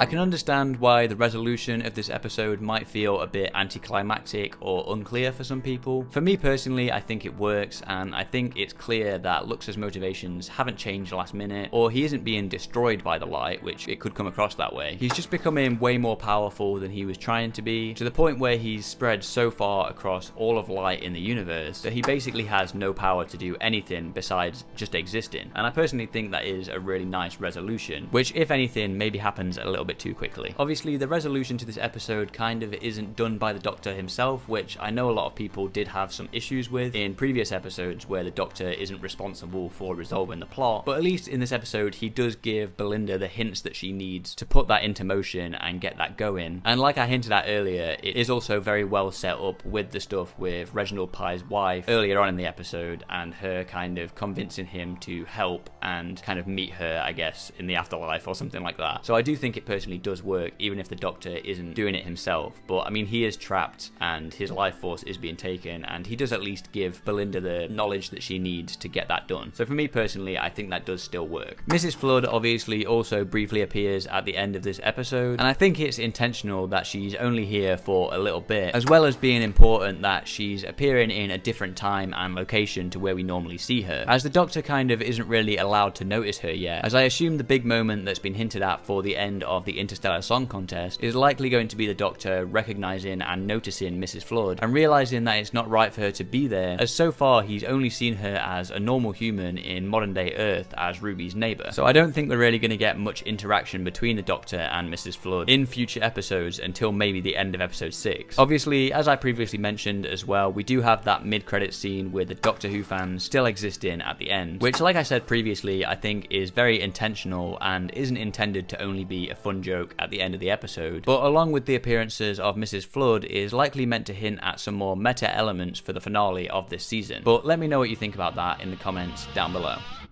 Okay, now we get on to Lux. Similar to the second episode of last season, this is very similar to The Devil's Chord. We're in the past and we're dealing with one of these pantheon gods. This time it's to do with the god of light, and he's manifesting as a cartoon, similar to The Devil's Chord where we had a god of music. So it's a god in this kind of creative field, which leads to some very fun stuff that we can explore in this episode. And personally, I think they did it a lot better in this episode than The Devil's Chord. That's not to say that I didn't like The Devil's Chord last year, but I definitely preferred this to that episode, and I think they did a lot of interesting stuff with that in this episode, with Mr. Ring-a-Ding just being a great villain, both in the way he's written and the way that he's represented visually with the animation and special effects. But we don't really get a whole lot of him, which is probably down to obviously the budget and having to budget different animators to do all these different shots, so he does kind of disappear and take a bit of a backseat for the middle of this episode. But that does also lead to some other fun moments where we're exploring the Doctor and Belinda stuck in this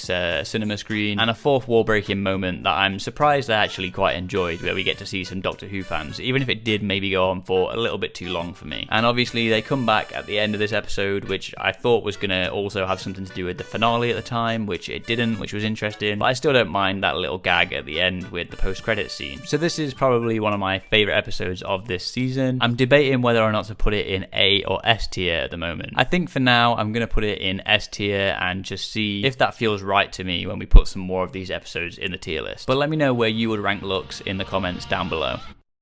Okay, so right off the bat, I'm glad they're still continuing with each episode flowing into the next episode. Obviously, this one takes place immediately after Lux. They're still in the same outfits, just like how last episode immediately took place after the Robot Revolution. I like this more serialized feel to the series, especially with it only being an 8-episode season now, which I think would have worked well for last season as well, instead of having the 6-month time jump that we got in The Devil's Chord. And we also obviously still have some references to the overarching story of this season, with mentions of Earth and the other characters who should know what Earth is, having never heard of it. But the big question I have about this cold open is, how did they happen to get changed into the exact same spacesuits that everybody else had? Even down to the helmets automatically sealing so that they are protected, and having those kind of propulsion systems in that stop them or help them land when they're landing on the surface. So spoilers for the rest of this review, but this is probably my main issue with this episode because it did really take me out of the episode. Maybe this could have been a good excuse to bring back the orange spacesuits, because then every modern Doctor besides 9 would have worn it, and it wouldn't have taken me out of the episode as much as it did. But like I said, that's like the main issue I have with this episode, and it is kind of a nitpick, although it did take me out of the episode when it happened. And technically we do still get a return of the orange spacesuits because they have a repainted helmet from the orange spacesuit at the end of the episode that Alice is wearing when she's leaving this colony mine. Also, the placement of the titles felt a bit off and abrupt to me. I can't really explain why, it just felt a bit sudden and out of place. But I suppose there isn't really anywhere else they could have put the titles in this episode, unless maybe they saved it for the reveal in the middle of the episode, which would have been a very interesting idea, but it probably would have worked even less, as the rest of the episode would have felt like it wrapped up a bit too quick if they did that. So I suppose there wasn't really anywhere else they could have put the titles, but the placement of it did seem a bit weird to me. Obviously, Varada Sethu is still great as Belinda in this episode. I've been really enjoying her as a character so far. I think she's a great companion. We obviously get more of her wanting to get home, but now trusting the Doctor more, as well as more mentions of her parents back home, which we got last episode as well. And this episode is a great chance to show Belinda's nursing skills, but there is a moment where the Doctor diagnoses someone instead of her doing it, which I thought was a little bit odd. I also think this is a great opening to the episode. It starts as just a mysterious horror base under siege episode, kind of like the Alien movies or The Thing or something like that. And if the reveal of this episode hadn't been leaked, that would have made the reveal feel even more shocking, as this episode would have maybe seemed more by the numbers than it actually was.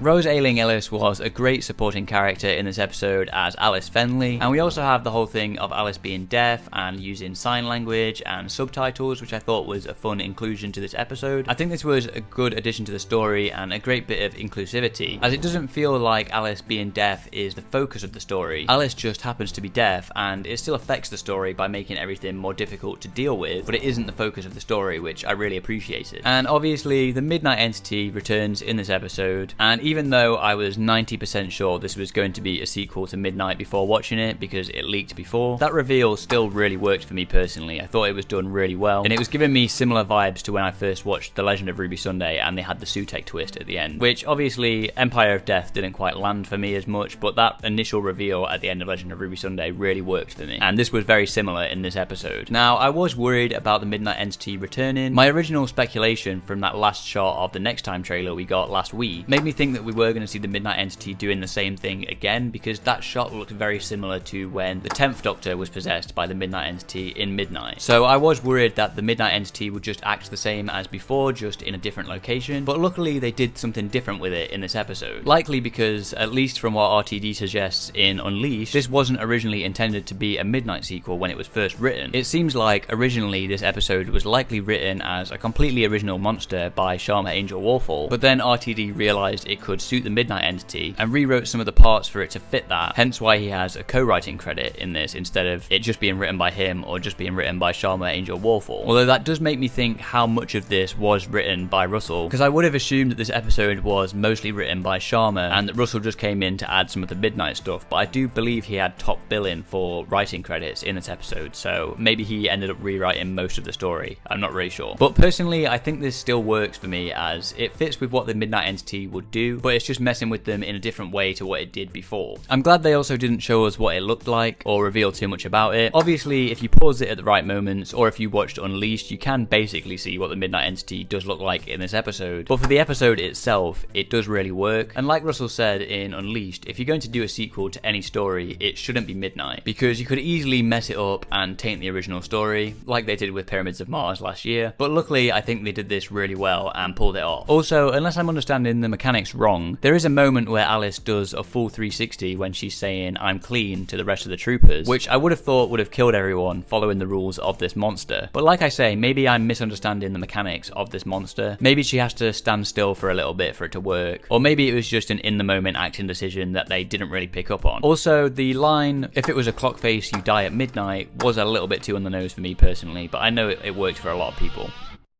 At first, I was a little bit confused about how they resolved the plot with the Midnight Entity. I didn't quite understand how looking at itself defeated it, but on second watch, I did hear the line, "if the thing behind it is destroyed, what if the thing behind it is itself?" And so that did kind of work for me when I realised what they were getting at and what they were trying to do, but at first I thought that it was just the creature looking at itself, and that somehow defeated it. So on first watch, it didn't quite work for me, but like I say, I kind of understood it after the second time. I also like how this was set up earlier on in the episode with with how good of a shot Shaya is, or Shia, I can't remember exactly how you say her name, which also comes back later on in the episode when the Midnight Entity possesses Belinda. And I also think them having to wait for the airlock and someone getting possessed is very well set up by the fact that when they first arrive, it's established that the airlock can only fit in 6 people at a time. And the Midnight Entity possessing Belinda at the end of this story was a nice twist that doesn't really last for very long, but I think it still works. And Shia sacrificing herself to save them is also a very nice moment. This is probably my least favourite Mrs. Flood cameo in this season so far, because if an older woman showing up in every episode isn't already similar enough to last year's Susan Triad mystery, this particular instance of it immediately made me think of Susan Triad showing up on the monitor in Space Babies. And it also just feels very different to previous Mrs. Flood cameos, but maybe this will make sense when we find out who she really is. So let me know your thoughts on who you think Mrs. Flood might be in the comments down below. Personally, I think this episode could have ended with the zooming out shot of the Doctor and Belinda in the TARDIS when they're lying on the TARDIS floor, but then I suppose we wouldn't have had the tease of the Midnight Entity surviving and the Mrs. Flood cameo at the end, which they seem to be trying to make sure is in every episode for this season. I just personally think it would have been a better emotional moment to end this episode on, especially considering this episode seems to be overrunning a little bit in comparison to the other episodes this season, with this episode being around 48 minutes long and the rest of them being around 45 minutes or less.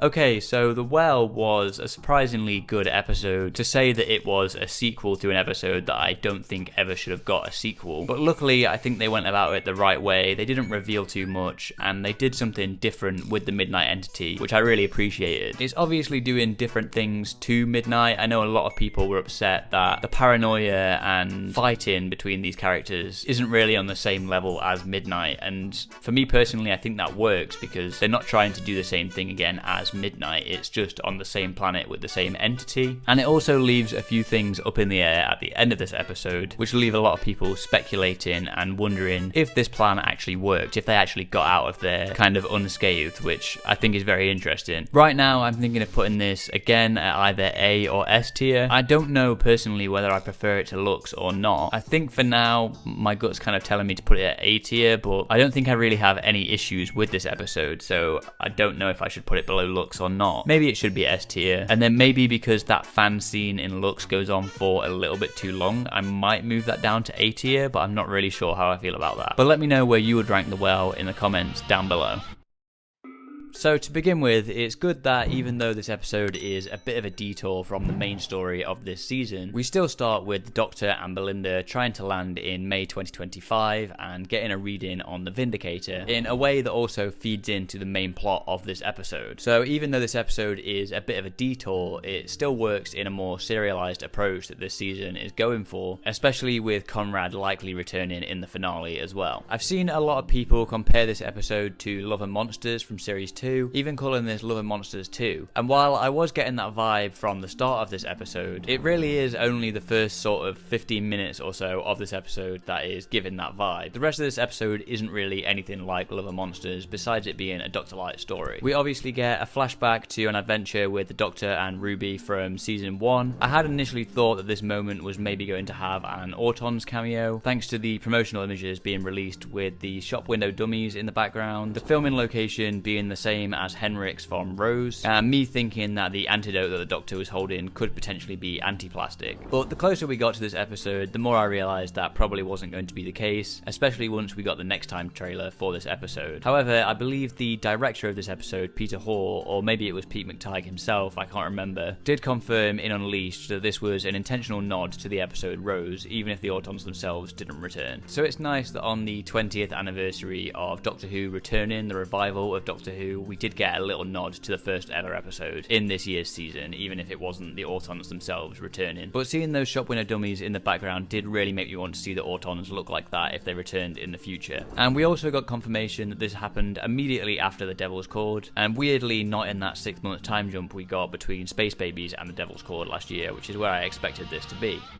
Although I liked Ruby last year, I think since we've had Belinda this season, I've kind of realised how uninteresting she was as a companion last year. The Doctor and Ruby were just friends going on different adventures with no conflict or character development, as it happens off-screen in that 6-month time jump. Whereas Belinda and the Doctor have a lot more conflict this season, with Belinda wanting to get home and not necessarily trusting the Doctor, and the Doctor just wanting to go on adventures with her and assuming she'll want to come along for the ride. But with all that being said, I think Ruby was great in this episode. It's more interesting to see her on her own dealing with the aftermath of travelling with the Doctor, rather than just seeing her travelling with the Doctor as best friends. I'm also glad we got to see the return of the Sundays in this episode, including Ruby's birth mother Louise Miller, and especially Cherry Sunday, who is always the highlight of any episode that she's in, and I particularly enjoyed her moments in this episode. And obviously a big part of this episode is Ruby's new relationship with Conrad Clark, who she met on his podcast Lucky Day. I also really liked the scene where Ruby was explaining the shriek to Conrad when they were in the cafe together, where we get a glimpse of what it would look like when Ruby is telling this story about what the shriek does. I'm not sure whether this was in the script, it probably was, but if not, I want to give props to the director Peter Hall. Either way, even if this wasn't part of the script or was his idea, because either way it was directed phenomenally and was a great moment in this episode. But unsurprisingly, to me at least, Conrad isn't who he seems, and was actually just getting close to Ruby for his own gain. That's not to say the twist didn't work for me, but I definitely knew he wasn't to be trusted from the start of this episode. And I think a lot of people have been slightly misunderstanding this character a little bit. I've seen a lot of people wondering how, after all the stuff that he's seen from the Shriek,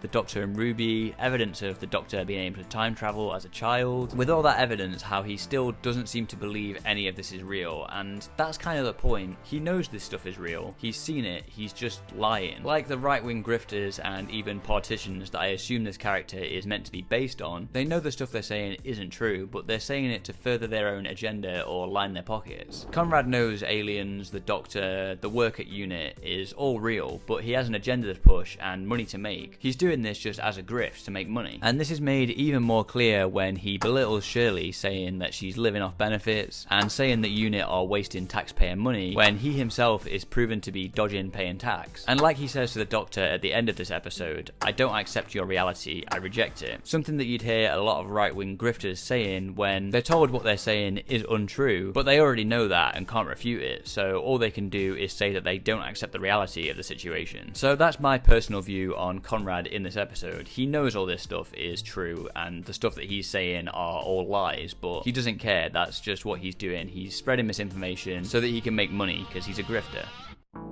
Obviously, this episode ends with Conrad breaking into UNIT and holding them at gunpoint, trying to force them to admit that none of this is real. And he does this by using an inside man at UNIT, which I'd very quickly clocked on to being Jordan Lang, the new UNIT analyst, as he was introduced in this episode and was seen listening to the podcast at the start of the episode. It could have maybe been cool if they somehow introduced him earlier on so it wasn't as obvious that he was the inside man, but they probably didn't have all this fully ready when they were filming season 1, so they probably couldn't have put him in there. And this was the first time we'd seen UNIT in season 2, so there wasn't really any opportunity to do that, I guess. But it still could have been cool if there was some way they could have introduced this character earlier on to make it less obvious that he was going to be the inside man later on. And of course, Conrad shoots Jordan to get into UNIT, and when Kate points this out to Conrad and his audience, he once again lies, claiming that maybe UNIT shot him, or maybe he's an actor, when he obviously knows this isn't true, which is backing up what I was saying about Conrad earlier on. We of course also get a lot more of Kate Stewart in this particular episode, and although I've always liked Kate Stewart as a character, probably mostly due to Gemma Redgrave's performance, she's never really felt like much of a character in the past, and I think she's gradually been improving since she was reintroduced in the RTD2 era, but I think this episode is probably the best showing of Kate Stewart in Doctor Who that we've had so far. As satisfying as it is to see the Shriek set free on Conrad, and as obvious as it was that it was coming given that he hadn't taken the antidote, did Kate Stewart maybe go a little bit too far with this choice? Yeah, she definitely did, but from what Pete McTighe has said about this moment in the behind the scenes,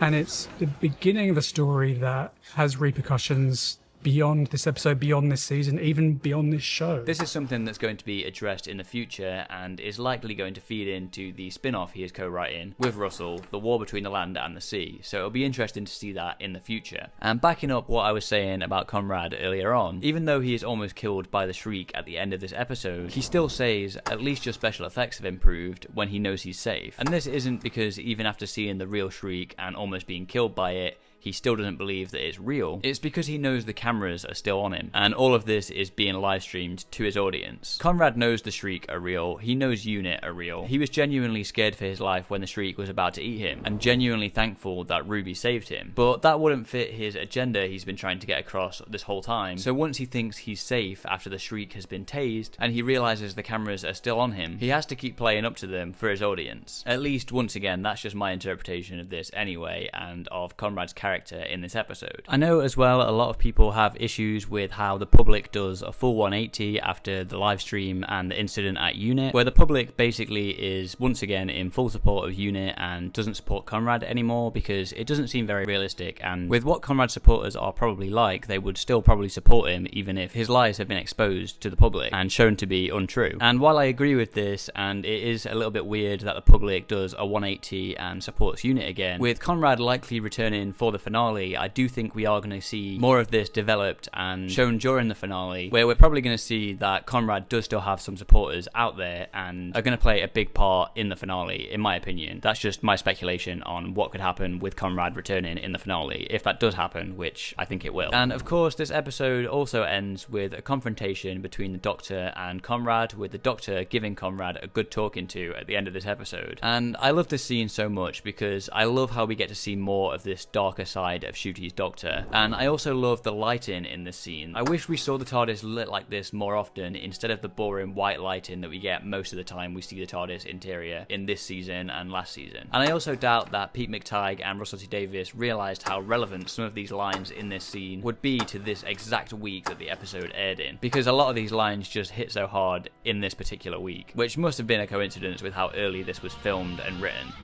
And of course, like always, we get a Mrs. Flood cameo to end this episode. This for me personally is one of the better Mrs. Flood cameos this season, because it feels like it's actually furthering the plot by her setting Conrad free, assumedly for the finale, unlike last week where she just showed up because she has to show up every week. But I do hate that this keeps happening at the end of every episode, because it's becoming very predictable and feels very tacked on to each episode. Because as soon as you get to the end of the episode and you see someone like in a silhouette, or you see their feet walking towards Conrad in this case, or you see the back of someone's head or something like that, you are immediately like, oh well, it's going to be Mrs. Flood, isn't it? Because we know she's got to show up in every episode. So like I said, because of that, it is just becoming very predictable and feels very tacked on to the end of each of these episodes, and would maybe feel a bit better if she just randomly showed up like in the middle of an episode or something like that, kind of like she did with the Robot Revolution. Even though that was obviously the start of the episode, it at least felt different to her showing up in literally like the last 2 minutes of the episode every time. Now, Russell has indicated that episode 6 is one of the episodes that we need to watch straight away without having it spoiled for us, and so I'm assuming and hoping that that is when we'll find out who Mrs. Flood is at the end of that episode, because if not, it's gonna get very frustrating just seeing her show up at the end of every episode and not really doing anything besides showing up for a cameo in the last couple of minutes. So I'm hoping that it is the end of episode 6 that we find out who she is, because if we have to wait for the end of the first part of the finale or at some point in the very last episode, it's going to be very frustrating just seeing her for a couple of minutes just for a cameo. But I'm assuming that's the case. I feel like the end of episode 6, the Doctor's going to notice her and he's going to be kind of wondering how she's at this Interstellar Song Contest in the future in outer space, and that's for some reason going to lead her to reveal who she is to the Doctor and set up the finale. But let me know what you think about that in the comments down below. Okay, so Lucky Day is probably one of my favourite episodes of this season. It's the only Dr. Light episode in this season, and it's also Companion Light in a way, because we've got Belinda. Obviously we've got Ruby as well, who is a companion, but she's not the companion of this season. And it does some really interesting stuff with Conrad in this episode, where he's basically one of these kind of right-wing grifters who's just going out spreading lies and misinformation, even though he knows those things aren't true, and he's shown that those things definitely aren't true. I know some people took that a little bit of a different way way when watching the episode, but for me personally, it's clear that he knows all these things that he's seeing or lying about. He knows they're true, but he doesn't care because he's just there to spread misinformation, and I personally think it's done really well in that, and also sets up his character well for the finale as well. Right now, I think I feel like putting this at A tier, but it could potentially go up to S tier. I probably prefer it more than Lux though, so I might just flip these ones around, just to show that I prefer it a little bit more to Lux.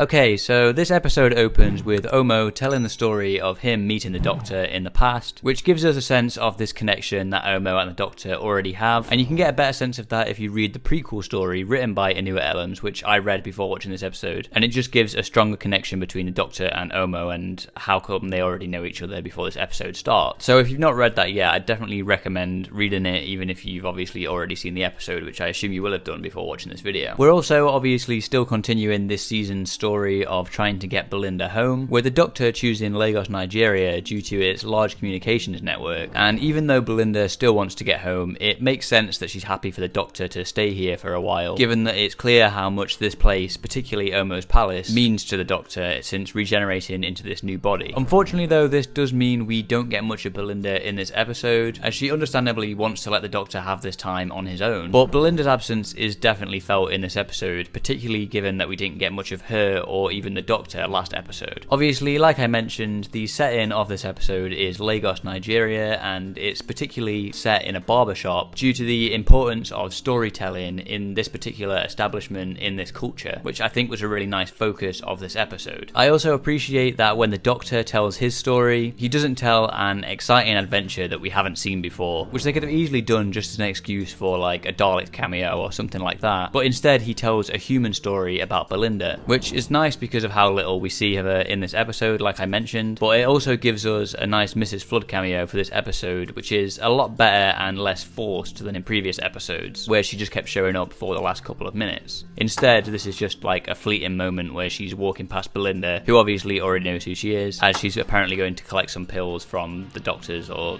from the hospital. Obviously, one of the big characters in this episode is the barber, and it's clear that they probably expected the audience to assume that he was going to be the Anansi, or that the Anansi was going to make an appearance at some point in this episode, because I remember when we saw the spider in the trailer, we were thinking the spider might be the Anansi, and I think as it was getting closer to this episode, we did think that maybe he could be the Anansi instead. But obviously, they were clearly expecting us to assume that already, and still, after it's revealed that he isn't the Anansi, I did almost expect more of a reveal of who he would actually be, such as like a Time Lord with his name being the barber or something along those lines. But I'm also glad they didn't do that, because I don't think that would have really worked with this episode. So it's revealed that the barber isn't actually any of these gods that he claimed to be. He was just responsible for passing on their stories and legends using the Nexus, which then became self-sustaining, meaning the gods didn't have any need for him anymore. So he's obviously angry at the gods for not giving him credit for his work and just kind of casting him out, and therefore his whole plan is to try and cut them off by, I think, ascending to the throne, but I'm not 100% sure on that. Now, this moment is probably my least favourite part of the episode, not because I think that the reveal or his true identity isn't a good one, but because in an episode that is already very exposition heavy, within the space of about 5 minutes, we get the reveal that the barber is the god known as Anansi or Loki, etc. He's the personification of these gods. Then we get the reveal that he actually isn't the personification of these gods. Then we get the reveal of the barber's true identity, and then we get the reveal of Abby's true identity. And like I said, that happens all in the space of about 5 minutes, so it just feels very exposition heavy and a little bit rushed. Obviously, from the very beginning of the episode, it's shown that the Doctor recognises this woman that's in the barbershop, Abby, but isn't sure at first why he recognises her. So this is then revealed that it's because he previously met her as the fugitive Doctor, which of course he doesn't really have any memories of, but that does kind of beg the question how he does eventually remember her. I guess just seeing her brought back that particular memory or something like that, but he does also have a memory of purposely losing a bet to Anansi so that he didn't have to marry Anansi's daughter, who this is, which I assume also obviously happened whilst he was the fugitive doctor. So although her cameo does feel a bit random and brings up those questions, it does actually make sense for her to be in this particular episode, in my opinion, as it would be wrong to mention at the start of this episode that this is the first time the Doctor has been black without mentioning that they have been black before, albeit in an incarnation that they have little to no memory of. Although this, I can imagine, would be confusing for new viewers who have just been told that 15 is the first black Doctor at the start of this episode. Although with that being said, he does say it's his first time in this black body, not his first time being black in general. So before all this, Belinda returns after running through the market with a cameo from Inua Ellams, which was a nice moment, but it felt a little bit out of place from the rest of the episode. But I guess it was nice to be somewhere else besides the barbershop for a bit of the episode. After the reveal I mentioned earlier, Belinda gives some words of wisdom to Abby. Hurt people hurt people. Oh, that's nice. I always say make people cry, but yours includes the people who don't want to give you the satisfaction. Leading to Abby giving the Doctor a map to the engine room through braids in his hair, which is a nice way to show some African culture and history with the origins of braids during slavery, which I'm sure a lot of people weren't aware of, so that's a nice little kind of history lesson in this episode to teach some viewers about other cultures, if that's something they weren't already aware of. And obviously the Doctor and Belinda get into the engine room and start destroying some of the engine so that the Doctor can overload the engine with his stories about his life and experience and knowledge, which is a very common ending for Doctor Who, with flashbacks from his previous lives and adventures. However, I think it works well for this particular episode, given its focus on stories and storytelling. I think it just works well for the themes of this episode this time, whereas he's done this before in episodes that aren't really about that. And it's also quite a meta moment due to the show being almost never ending and always being able to continue and tell new stories, particularly with the Doctor's 6-word story, I'm born, I die, I'm born, which is just very reminiscent of the show as a whole. And we also get a weird little cameo with that child that Belinda sees being the same actor who played Captain Poppy in Space Babies, and also being credited as Poppy in this episode. Obviously this could be due to the Doctor's explanation of this particular moment with the stories leaking through. I guess we can assume when the Doctor was connected to the engine, it kind of obviously already had all his stories connected to it as well, and this could be a bit of Space Babies leaking through into the real world, or this could be something hinting at the finale, which I've heard a lot of people speculating it could be. So let me know what you think that's about in the comments down below. Okay, so the story in the engine is a great episode this season, and I did really like it, especially the more I think about it. But I think when I first watched it, it didn't quite live up to my expectations because I was expecting a little bit more from it. But with that being said, I do still think I really like this episode, and it is one of the best of the season. So I think for that reason, I'm also going to put this in A tier, but I'll put it kind of right at the bottom of A tier for now. So once again, this episode opens with us continuing the story of the Doctor trying to get Belinda home, which is nice that we're still continuing the story. However, this time it's thankfully progressed a little bit, as we now know the Vindicator is ready to get them home. And we also have Mrs. Flood watching and having an interest in the Vindicator. And with this episode, like many of the other episodes this season, it still makes sense that Belinda wants to stick around for a bit, even if the Vindicator is finished doing its thing this time, given that she's clearly a fan of Eurovision and wants to stay to watch the song contest. But obviously this doesn't all go to plan, as Kid breaks into the gallery to take over the song contest, blowing up the arena, leading to everyone being flung into space, including the Doctor, which gives us some great and dark visuals for this episode, which makes sense because this is apparently the most expensive episode of Doctor Who, and the visuals really demonstrate that and work really well. This leads to the Doctor having visions of Susan to push him to survive and get out of the situation using a confetti cannon, and I think this was a really nice moment and a good way to have a cameo from Carol Ann Ford as Susan in this episode. I'm assuming that this means that Susan is probably going to return for some reason in the finale, otherwise I don't see why they would have shown this. But either way, I think it is also a bit weird, because if she isn't showing up in the finale, then it does seem a little bit random that they would tease us with this if she isn't going to show up. And even if she is, it does seem weird that they would tease this late into the season. Obviously she was mentioned a lot in season 1 as well, but if she's going to be in the finale of this season, you'd think there would have been more mentions of her besides this moment moment right before the finale. But this does also have me worried as well, because one of the Susan cameos shows up when we're focused on Belinda, which makes me worry that we're going to have some weird twist with Belinda related to Susan, like she's going to be some bi-generated Susan or something weird like that, which I really hope they don't do, because I just want Belinda to be a normal companion and just be Belinda, because I like her as she is. Obviously, like I mentioned, the Doctor escapes being trapped in space by using the confetti cannon, meeting some great side characters for this episode in Mike and Gary. And I have to say, I haven't personally seen anyone else say this, so it might just be me, but when Mike, who is of course medically trained, is treating the Doctor, he's giving Doctor vibes to me. And so if they're looking back at actors who have already appeared in the show to play the Doctor in the future, like they've done in the past with like Peter Capaldi and stuff, I definitely think he could be a good choice, but that might just be me. Let me know what you think about that in the comments down below.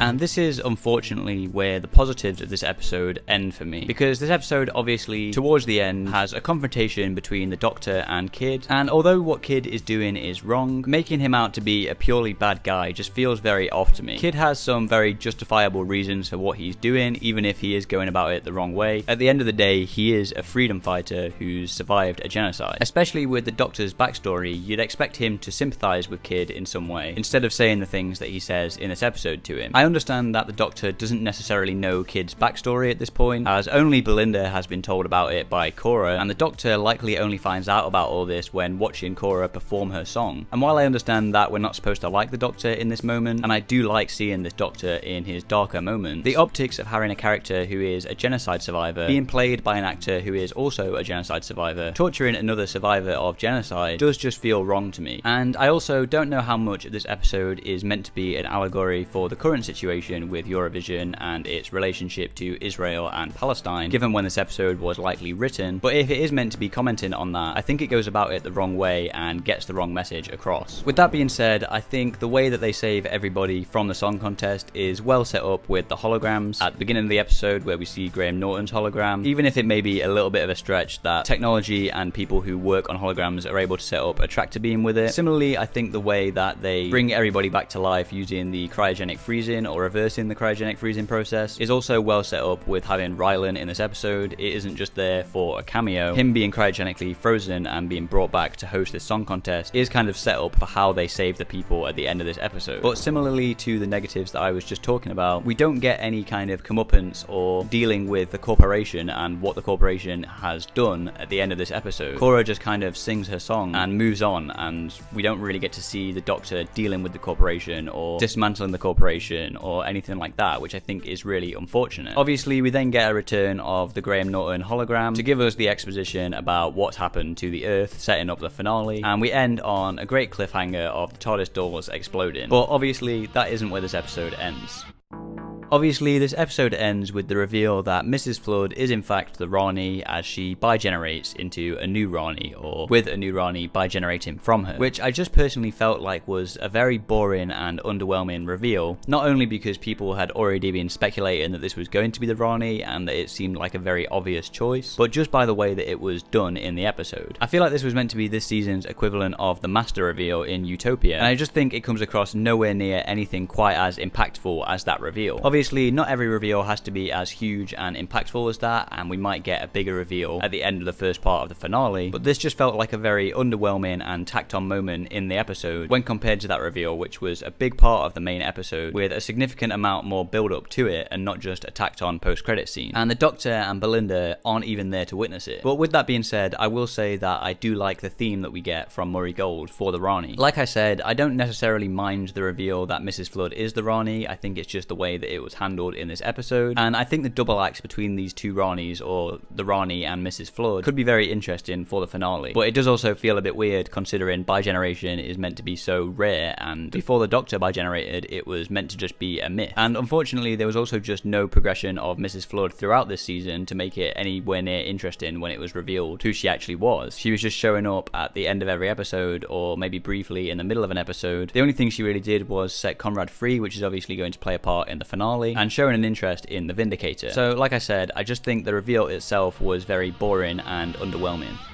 Okay, so the Interstellar Song Contest was an episode that I wasn't really all that excited for, because like I said, Eurovision just isn't really my thing. I've never watched it, I've never been interested in it. So for the first kind of half of this episode, I was actually quite enjoying it and having a good time because I was quite surprised by it, probably because I went in with such low expectations. But then we get to the end of this episode, and I just think the messaging and the political aspects of this episode are really muddled at the end. And I just think the moment with the Doctor torturing Kid is incredibly out of character. And I think if they were trying to relate this to current issues that people are having with Eurovision, I just don't think they got the right message across. And I really hate the fact that the corporation in this isn't dealt with at all. Cora just kind of sings her song and we move on. So that ending of this episode just really lets this down for me. And obviously we also get the Mrs. Flood Rani reveal at the end of this episode, which was just incredibly underwhelming as well. Obviously now in hindsight, it's probably because we were going to have the whole reveal of Omega at the end of the next episode and stuff like that. But obviously that doesn't really go anywhere either for me personally. So the ending of this episode really lets it down. And we set up Susan in this episode, which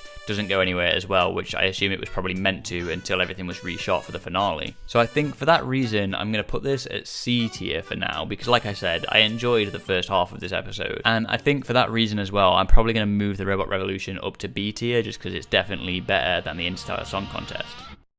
So to begin with, for this cold open, I was initially confused seeing the Rani using magic at the start of this episode, given that she's meant to be a scientist. But I do think this is explained well later on in the episode with the baby being the god of wishes, and that's how the Rani is getting her magical abilities, because this baby is the 7th son of the 7th son of the 7th son, which is obviously 777, which is a lucky number, and means that this baby is apparently Desiderium, the god of wishes, so another member of the Pantheon. And in this cold opening as well, we do get a fun ending to the cold open with the Doctor, or John Smith, and Belinda waking up as a married couple with a daughter, which is a nice lead-in to the titles of this episode. Obviously, along with Conrad appearing on the TV screen and returning from Lucky Day. I think it's a lot of fun having this episode take place in this alternate reality, Conrad's wish world, and it leads to a lot of the episode feeling very inspired by things like WandaVision and even Barbie, mostly with the cold open with John Smith and Belinda waking up. But that could also just be because Ncuti Gatwa is in this. And there's obviously a lot of kind of similar things to 1984 in this as well, by George Orwell. Obviously, this reality that Conrad has wished into existence is very inspired by the kind of 1950s nuclear family type vibe, which we see with a lot of the characters and what they're doing in their day-to-day life, and even some of the set design and visuals in this episode. We've obviously got the Doctor, or John Smith, and his wife Belinda, and their one child, with John Smith being the one to go out to work and Belinda staying at home and looking after the child and the house, which obviously fits the traditional kind of 1950s family and the nuclear family dynamic, which obviously is something that Conrad is going to want to be a thing, or believes is the right thing to be. I guess this isn't technically a proper nuclear family with John Smith and Belinda only having one child. The traditional nuclear family is usually like a husband and wife and a daughter and a son. But if I want to dust off some of my sociology degree, Murdoch 1949 describes the family as a social group characterized by common residence, economic cooperation and reproduction. It includes adults of both sexes, at least 2 of whom maintain a socially approved sexual relationship, and 1 or more children, owned or adopted, of the sexually cohabiting adults, which is obviously what this episode is trying to go for and what Conrad believes is right, and definitely matches Conrad's views in Lucky Day. And I particularly like the moment in Unit where the Doctor, or John Smith, calls Ibrahim a beautiful man, and that obviously leads to Ibrahim having some issues with that and saying that you can't find another man beautiful, because this is obviously that 1950s stereotypical dynamic where homosexuality isn't really accepted. I think the slips are also a fun detail to show how important doubt is in this story and how there's something wrong with this reality. And similarly, we also have the Bone Beast, which are a very interesting visual in this episode, even if they aren't really doing anything and we don't really know why they're here, besides maybe to encourage doubt, as obviously that's what they actually want in the end. However, Russell T Davies has stated that they will be explained in the next episode. But personally, this is probably my main issue with this episode, is I just wish we had more time with this fake reality world. Instead of cutting back to the Rani, Mrs. Flood and Conrad in the Bone Palace, I kind of wish we were just kind of dropped into this fake reality with the Doctor, or John Smith, and Belinda at the start of this episode, and we were kind of left trying to figure it out all throughout the episode until it gets revealed at the end. But obviously instead we have the cold open with the Rani, which kind of explains roughly what's going on, and we keep cutting back to the Rani and Mrs. Flood and Conrad in the Bone Palace, which gives us more of an explanation as to what is going on instead of just finding out alongside the main characters in this episode. And it also just which means we don't get to see as much of this fake reality as I would have loved to see in this episode. Obviously, another big part of this episode is the dispossessed, which are the people that Conrad doesn't really think about, and so they don't really exist in his reality. They can kind of do whatever they want because he isn't really thinking about them. This is something that I actually knew was going to be in the episode before it aired, as obviously some of you may know Tharies appeared in this scene as an extra, and I actually edited his video talking about this episode and appearing on the show, which we did before the episode actually aired so that it could be ready on time. So this is something I actually knew about the episode, but it still was a great detail and really shows a flaw in Conrad's wish world, as people he doesn't think about are forgotten and able to tell that something is wrong with this reality and are trying to do something about it. And of course this is also very well set up in Lucky Day with his comments about Shirley that he makes in that episode. We also have the two Ranis, with Archie Panjabi as the new Rani, who I think is great in this episode. She's really channeling Kate O'Mara with her campness, and I'm glad they actually get around to showing her being a scientist and doing experiments in this episode, with her whole plan being a science experiment to break apart reality and reveal the Underverse, instead of just having her be a female version of the Master basically, even if she does do some similar things in this episode, such as the dance sequence. And I think having the dynamic of both the Rani and Mrs. Flood is a fun one, but I'd be interested to see what they do with this in the next episode, and if they justify having another bi-generation so soon after it was first introduced, which apparently we are going to get an explanation about bi-generation next episode, if RTD is telling the truth.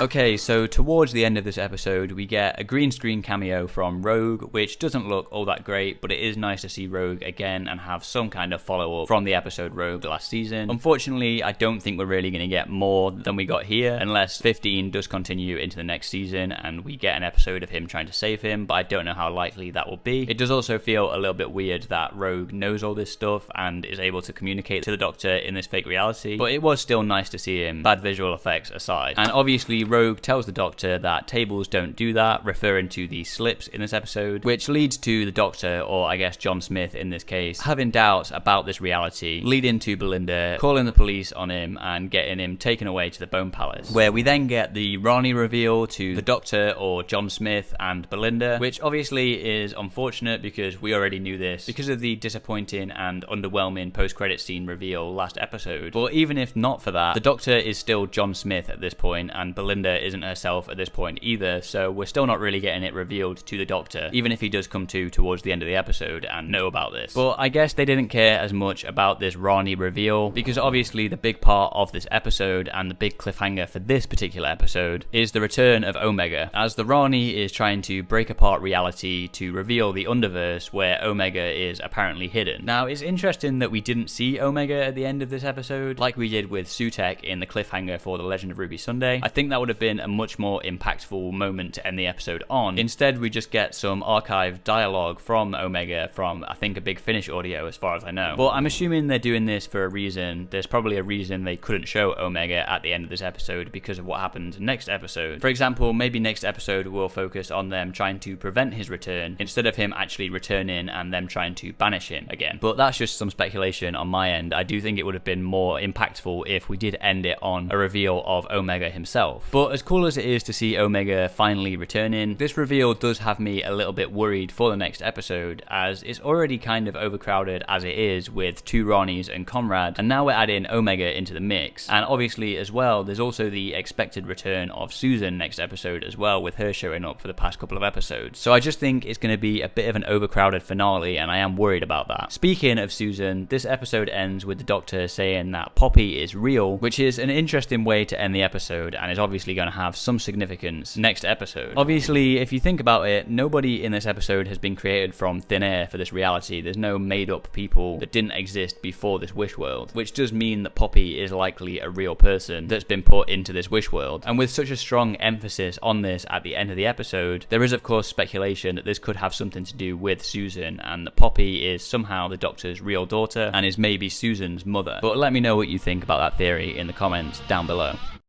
Okay, so Wishworld is an interesting episode because it is a lot of setup similar to last year's penultimate episode, but I do think I prefer it to that because even though most of the episode is just setting up the final episode, we are still at least doing something interesting with it, with this alternate reality of Conrad's Wishworld, where we get this very stereotypical 1950s dynamic and traditional views that Conrad believes in. And so I think that is a really interesting angle for this episode to show, even if I wish we got more of that alternate reality in both this episode and the next episode, and we didn't keep cutting back to the Ronnie, Mrs. Flood, and Conrad. But I think for that reason, I'm going to still put this fairly high. It's obviously above the Interstellar Song Contest because, like I said, that ending just really lets it down for me. I think I'm probably going to put this in a high C tier for now. It could maybe be in B tier, but like I said, I just don't think there's enough actually going on in this episode itself for it to go any higher, even if I like the alternate reality stuff. Actually, you know what? I think I will put it in B tier, but I'll put it behind the Robot Revolution. But let me know where you would rank Wishworld in the comments down below. So Wishworld ended with the Doctor falling from the balcony of the Bone Palace, and straight off the bat at the start of this episode, he is saved by Anita from Joy to the World, who opens a time door from the Time Hotel. Whilst I didn't love Anita as much as everyone else clearly did in Joy to the World, I think I mentioned that in my Joy to the World review, it is nice to see her here and is a fairly clever way to save the Doctor from that impossible situation, with a nice cameo from a character that people really liked. And that's not to say I don't like Anita, I just didn't love her as much as everybody else did in Joy to the World. So it's revealed that the Wishworld keeps resetting the same day over and over again, Groundhog Day style, to make reality thinner to reveal the Underverse. I like this reveal because my favourite part of the last episode was the alternate reality of Wishworld itself, so I'm glad that we got to stay in this a little bit longer, even though we don't really do anything else with it in this episode, as the Doctor kind of brings most of the world back to normal anyway, or at least the places that this episode is set in, such as the Unit HQ. So I still do wish they could have done more with the Wishworld, like I wanted with last episode as well. Like I said, I watched this episode in the cinema, so I really appreciated the high stakes and the scale of this episode, especially when compared to Empire of Death last year, which weirdly felt kind of low-key and small, even after its high stakes opening of everybody on Earth being turned to dust. I think the battle between Unit and the Bone Beasts felt huge and very cinematic, and I particularly liked the moment with the Doctor riding the Ronnie's glider through the Bone Beast with his theme blasting. As dumb as it was, I just think watching that moment on the big screen just really made me feel something. And I think this episode just looked great visually overall, floppy digidouble aside, especially on the big screen. So Ruby goes to face off against Conrad using Project Indigo, which is what Martha used while working for Unit in Series 4, and it makes sense that Ruby is the one going to do this given her particular episode this season that focused on her and Conrad. Now going into this episode, I was really worried about what they were going to do with Conrad in this episode. I was thinking they might redeem him, with him giving his life to stop the Rani after he realizes he is being played by them, which I personally would have hated, as I don't think Conrad is set up as a redeemable character in this season. So while I'm glad they didn't do that, I do still find it a little bit weird that they gave Conrad a bit of a happy ending in this episode, but I appreciated that they at least showed that Ruby is annoyed by this at the end of the episode, even though she's the one that wished for it to happen in the first place.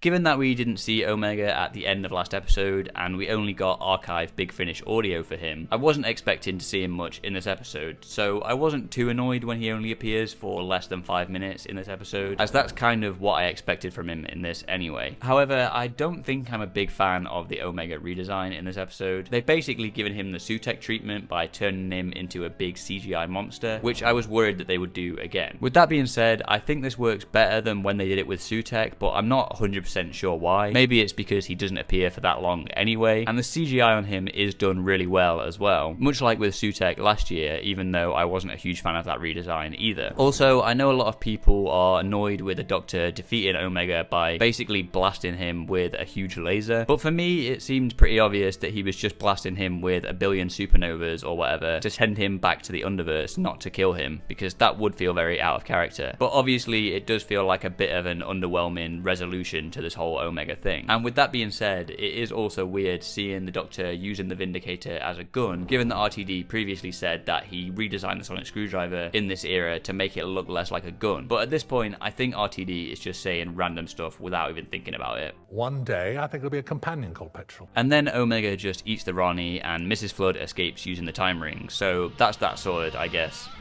So for the most part, with everything that I've discussed so far, I mostly enjoyed this episode. But I was worried every time they kept going back to Poppy in this episode, and I was surprised by how much this episode was focused on Poppy as a character. Obviously, I knew there'd be some focus on her in this episode given the Doctor's comments at the end of Wishworld, but I didn't know the main focus of this episode would be Poppy. So like I said, every time you went back to Poppy in this episode, I was worried about where they were going with that. So when we got to the moment where Poppy disappears, as well done as that moment was with Poppy's coat getting smaller and smaller when the Doctor and Belinda were passing it back and forth, I would be lying if I said I wasn't feeling relieved in that moment. But like I said, I do think that moment was done really well, and it's one of those things where different audience members are going to notice what's going on at different times, and I think it was just so well done, especially with Millie Gibson as Ruby. Her reaction to that moment was just so great. Also, I feel like at first it seemed like the Doctor did still remember Poppy, but was keeping quiet about it for the sake of Belinda, because he winks at Ruby at one point. But then the more it goes on, the more it seems like the Doctor has also forgotten about Poppy, which felt very weird. However, I think this is a product of them changing the ending of this episode after Ncuti decided to leave. I feel like this episode was originally going to end not long after Poppy disappeared, with the Doctor remembering Poppy and pretending he doesn't to shield Belinda from the pain, hence why he winks at Ruby. Then the episode probably would have ended with maybe one or two more scenes after that, probably the party scene we've seen an image of, likely with a cameo from Susan setting up the next season,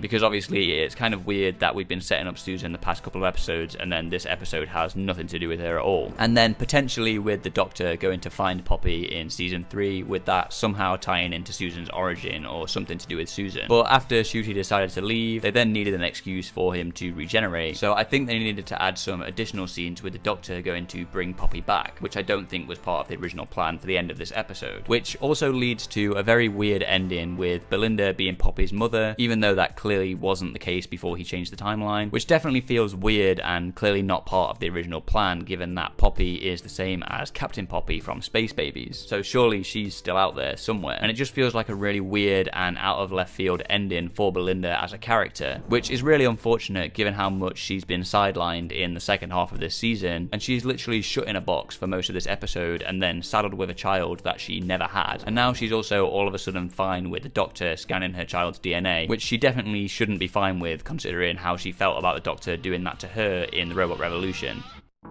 Anyway, I don't think I heard the rumours or leaks that the 13th Doctor was going to be in this episode, but it is nice to see her in this and was a nice surprise. It feels like a nice passing of the torch between these two Doctors, given that they had David Tennant returning in between them, which honestly makes the ending of this episode feel even more annoying. And I assume they also might have done this to have the first female Doctor and first main black Doctor appear together, and because both of them have had less episodes than every other modern Doctor. We had longer. But I do have a feeling this maybe could have been Susan instead, which would have been nice given that we've been hinting at Susan in the past couple of episodes of this season. But like I said, I still really liked this moment and it was nice to see Jodie Whittaker return as the 13th Doctor. Obviously, we've been speculating for a while now that Ncuti Gatwa could be leaving with a surprise or at least unannounced regeneration at the end of this episode, given that he's a very sought after actor who is on the rise at the moment, and we're currently unsure on if Disney Plus are renewing in the show, and a third season has yet to have been filmed. I was really hoping he wouldn't go in this episode because I've been really liking him in the past couple of seasons, especially this season, and with the 8 episode format I just don't think he's had enough time. But unfortunately this was Ncuti Gatwa's last episode of his era, so what did I think to that regeneration? Just speaking on the regeneration itself, I think it looks really good. I love the shot of the lights turning out as he's walking to the TARDIS doors, and I love the idea of him regenerating at the TARDIS doors as he's looking out into a nebula, even if I'm not a big fan of it linking to Joy to the World with Joy as a star being there, because I wasn't a big fan of that episode, especially the scene where Joy turns into a star, although it does lead to a nice final line from Ncuti as the 15th Doctor, and I love the visual of the regeneration energy going far into space as if it's a star. Even if maybe the CGI itself wasn't particularly well polished and seemed maybe a little bit unfinished because of probably how little time they had to do this scene, I still think visually as like a concept, I think it looks really nice. But I personally was expecting to cry when the 15th Doctor regenerates, as I've really come to like him, and because of how little episodes he's had, it would have been sad to see him go. But unfortunately, because of what happens next, I just couldn't feel anything in this moment. So I'd heard the rumour that Ncuti Gatwa would be regenerating into Billie Piper at at the end of this episode. And when I heard it, if Ncuti Gatwa was going to be leaving, which we also weren't sure about, I didn't expect this to be true, and I honestly hoped it wouldn't be true. I heard there were a couple of alternate endings that they were debating on airing, including this one of which being that this episode would cut to black mid-regeneration, which I personally think is what they probably should have done instead of this, because it leaves it open for either someone new to be cast when they come back, or even for Ncuti to maybe continue when it comes back and when he's available again, if that is something that he obviously would want to do. This isn't anything against Billie Piper as an actor or a person. I think she's great, and I think she could play the Doctor well if that is who she's going to be playing. But honestly, this choice to me just reeks of desperation, and we just did this a couple of years ago with David Tennant, who was literally just before Ncuti Gatwa's 15th Doctor. And I just think you can't just stunt cast every time you're worried that the show is about to be cancelled, especially given that I doubt they even have a plan for this, as it was probably a very last minute decision. There's been a lot of people speculating about what this could mean. Is she the Doctor? Is she the Bad Wolf? Is she Rose? Because she obviously isn't credited as the Doctor in the credits, which a lot of people have been pointing out. And frankly, I personally think they've just done this because they aren't even sure yet either, because like I said, I think this was just a very last minute decision of them trying to desperately make sure the show doesn't get cancelled and make sure people are still talking about it. Like I've said, I mostly enjoyed this episode, but that was up until this point with only a couple of gripes and minor issues, and this moment just really brought down the whole episode for me. I've never been one of those people to say Russell T Davies needs to leave. I've mostly been thinking that's just a very unfair thing to say. While I like seeing new talent in this show and was happy to see the amount of new guest writers this season, and would have liked to have just seen him gradually get less and less involved in the writing of the show, being more of a producer and showrunner, I'm now starting to agree with people saying that it's time for him to leave after this. We just did this a couple of years ago with David Tennant, and that made sense as it was part of an anniversary special, whereas this to me just reeks of desperation. You could argue that they've done this to celebrate this being 20 years since the revival, with its first episode being Rose, but this kind of stunt casting so soon after doing it in the 60th just doesn't sit right with me. And for Reality War, this is going to be a really difficult one for me to rank, because like I said in the review, I generally liked a lot of this episode and was having a very fun time watching it at the cinema for the first time before we got to that ending. But then we get to that ending and number one, it just kind of keeps going. The episode just keeps going on when you think it's about to end, which isn't that big of a deal, but it did feel a little bit odd and maybe a little bit drawn out, even if I still liked most of those scenes. I'm also a bit unsure on how I feel still with the stuff with Poppy in this episode, especially because it clearly didn't go to the original plan that it was meant to, but also I just wasn't expecting this episode to be so focused on Poppy as a character. But like I said, I was generally enjoying this episode for the most part until we get to that ending, and especially that ending reveal, which for me just absolutely ruins the episode and reeks of desperation, and I'm just really not a big fan of the decision in the first place. I need to be absolutely clear here, this isn't anything against Billie Piper, like I said in the review. This wasn't her decision. I'm just not a big fan of the decision in the first place, which obviously wasn't her decision. So I think if it wasn't for that moment in this episode, this would probably be like a high B, maybe even low A tier episode. But because of that ending, it just really lets it down, and it's almost making me think I want to put it in D tier, but I'm not going to do that because like I said, I enjoyed most of the episode. It's just that ending that really lets it down for me. And that scene is also shorter than the parts in the Interstellar Song Contest that I don't like. So for that reason, I think I'm going to put it in the same tier as the Interstellar Song Contest, but I'm going to put it before the Interstellar Song Contest so that it's a little bit higher up than that, because like I said, the ending of the Interstellar Song Contest, there's a big chunk of that I just don't like, and it's honestly a little bit offensive in my opinion, whereas the Reality War just has a really stupid reveal at the end that I personally hate, which is leaving me really worried for the future of the show. But like I said, the episode itself up until that point I actually had a fun time watching. So I think this is the final ranking that I'm going to do for this. Obviously I didn't plan where I was going to put any of these before making this video, so I'm not 100% certain on if this is 100% accurate in how I feel. This is more of like a gut reaction, a gut feeling. So let me know if you disagree with this or agree with this in the comments down below. I know the Interstellar Song Contest one is going to be incredibly divisive in the comments, because a lot of people love that episode and a lot of people agree with what I'm saying with the ending of that episode. And I'm sure some people probably also want me to put the Reality War even lower because a lot of people hate most of the episode, whereas I'm just mostly annoyed by that ending reveal, which some people also really like from what I've seen in the comments.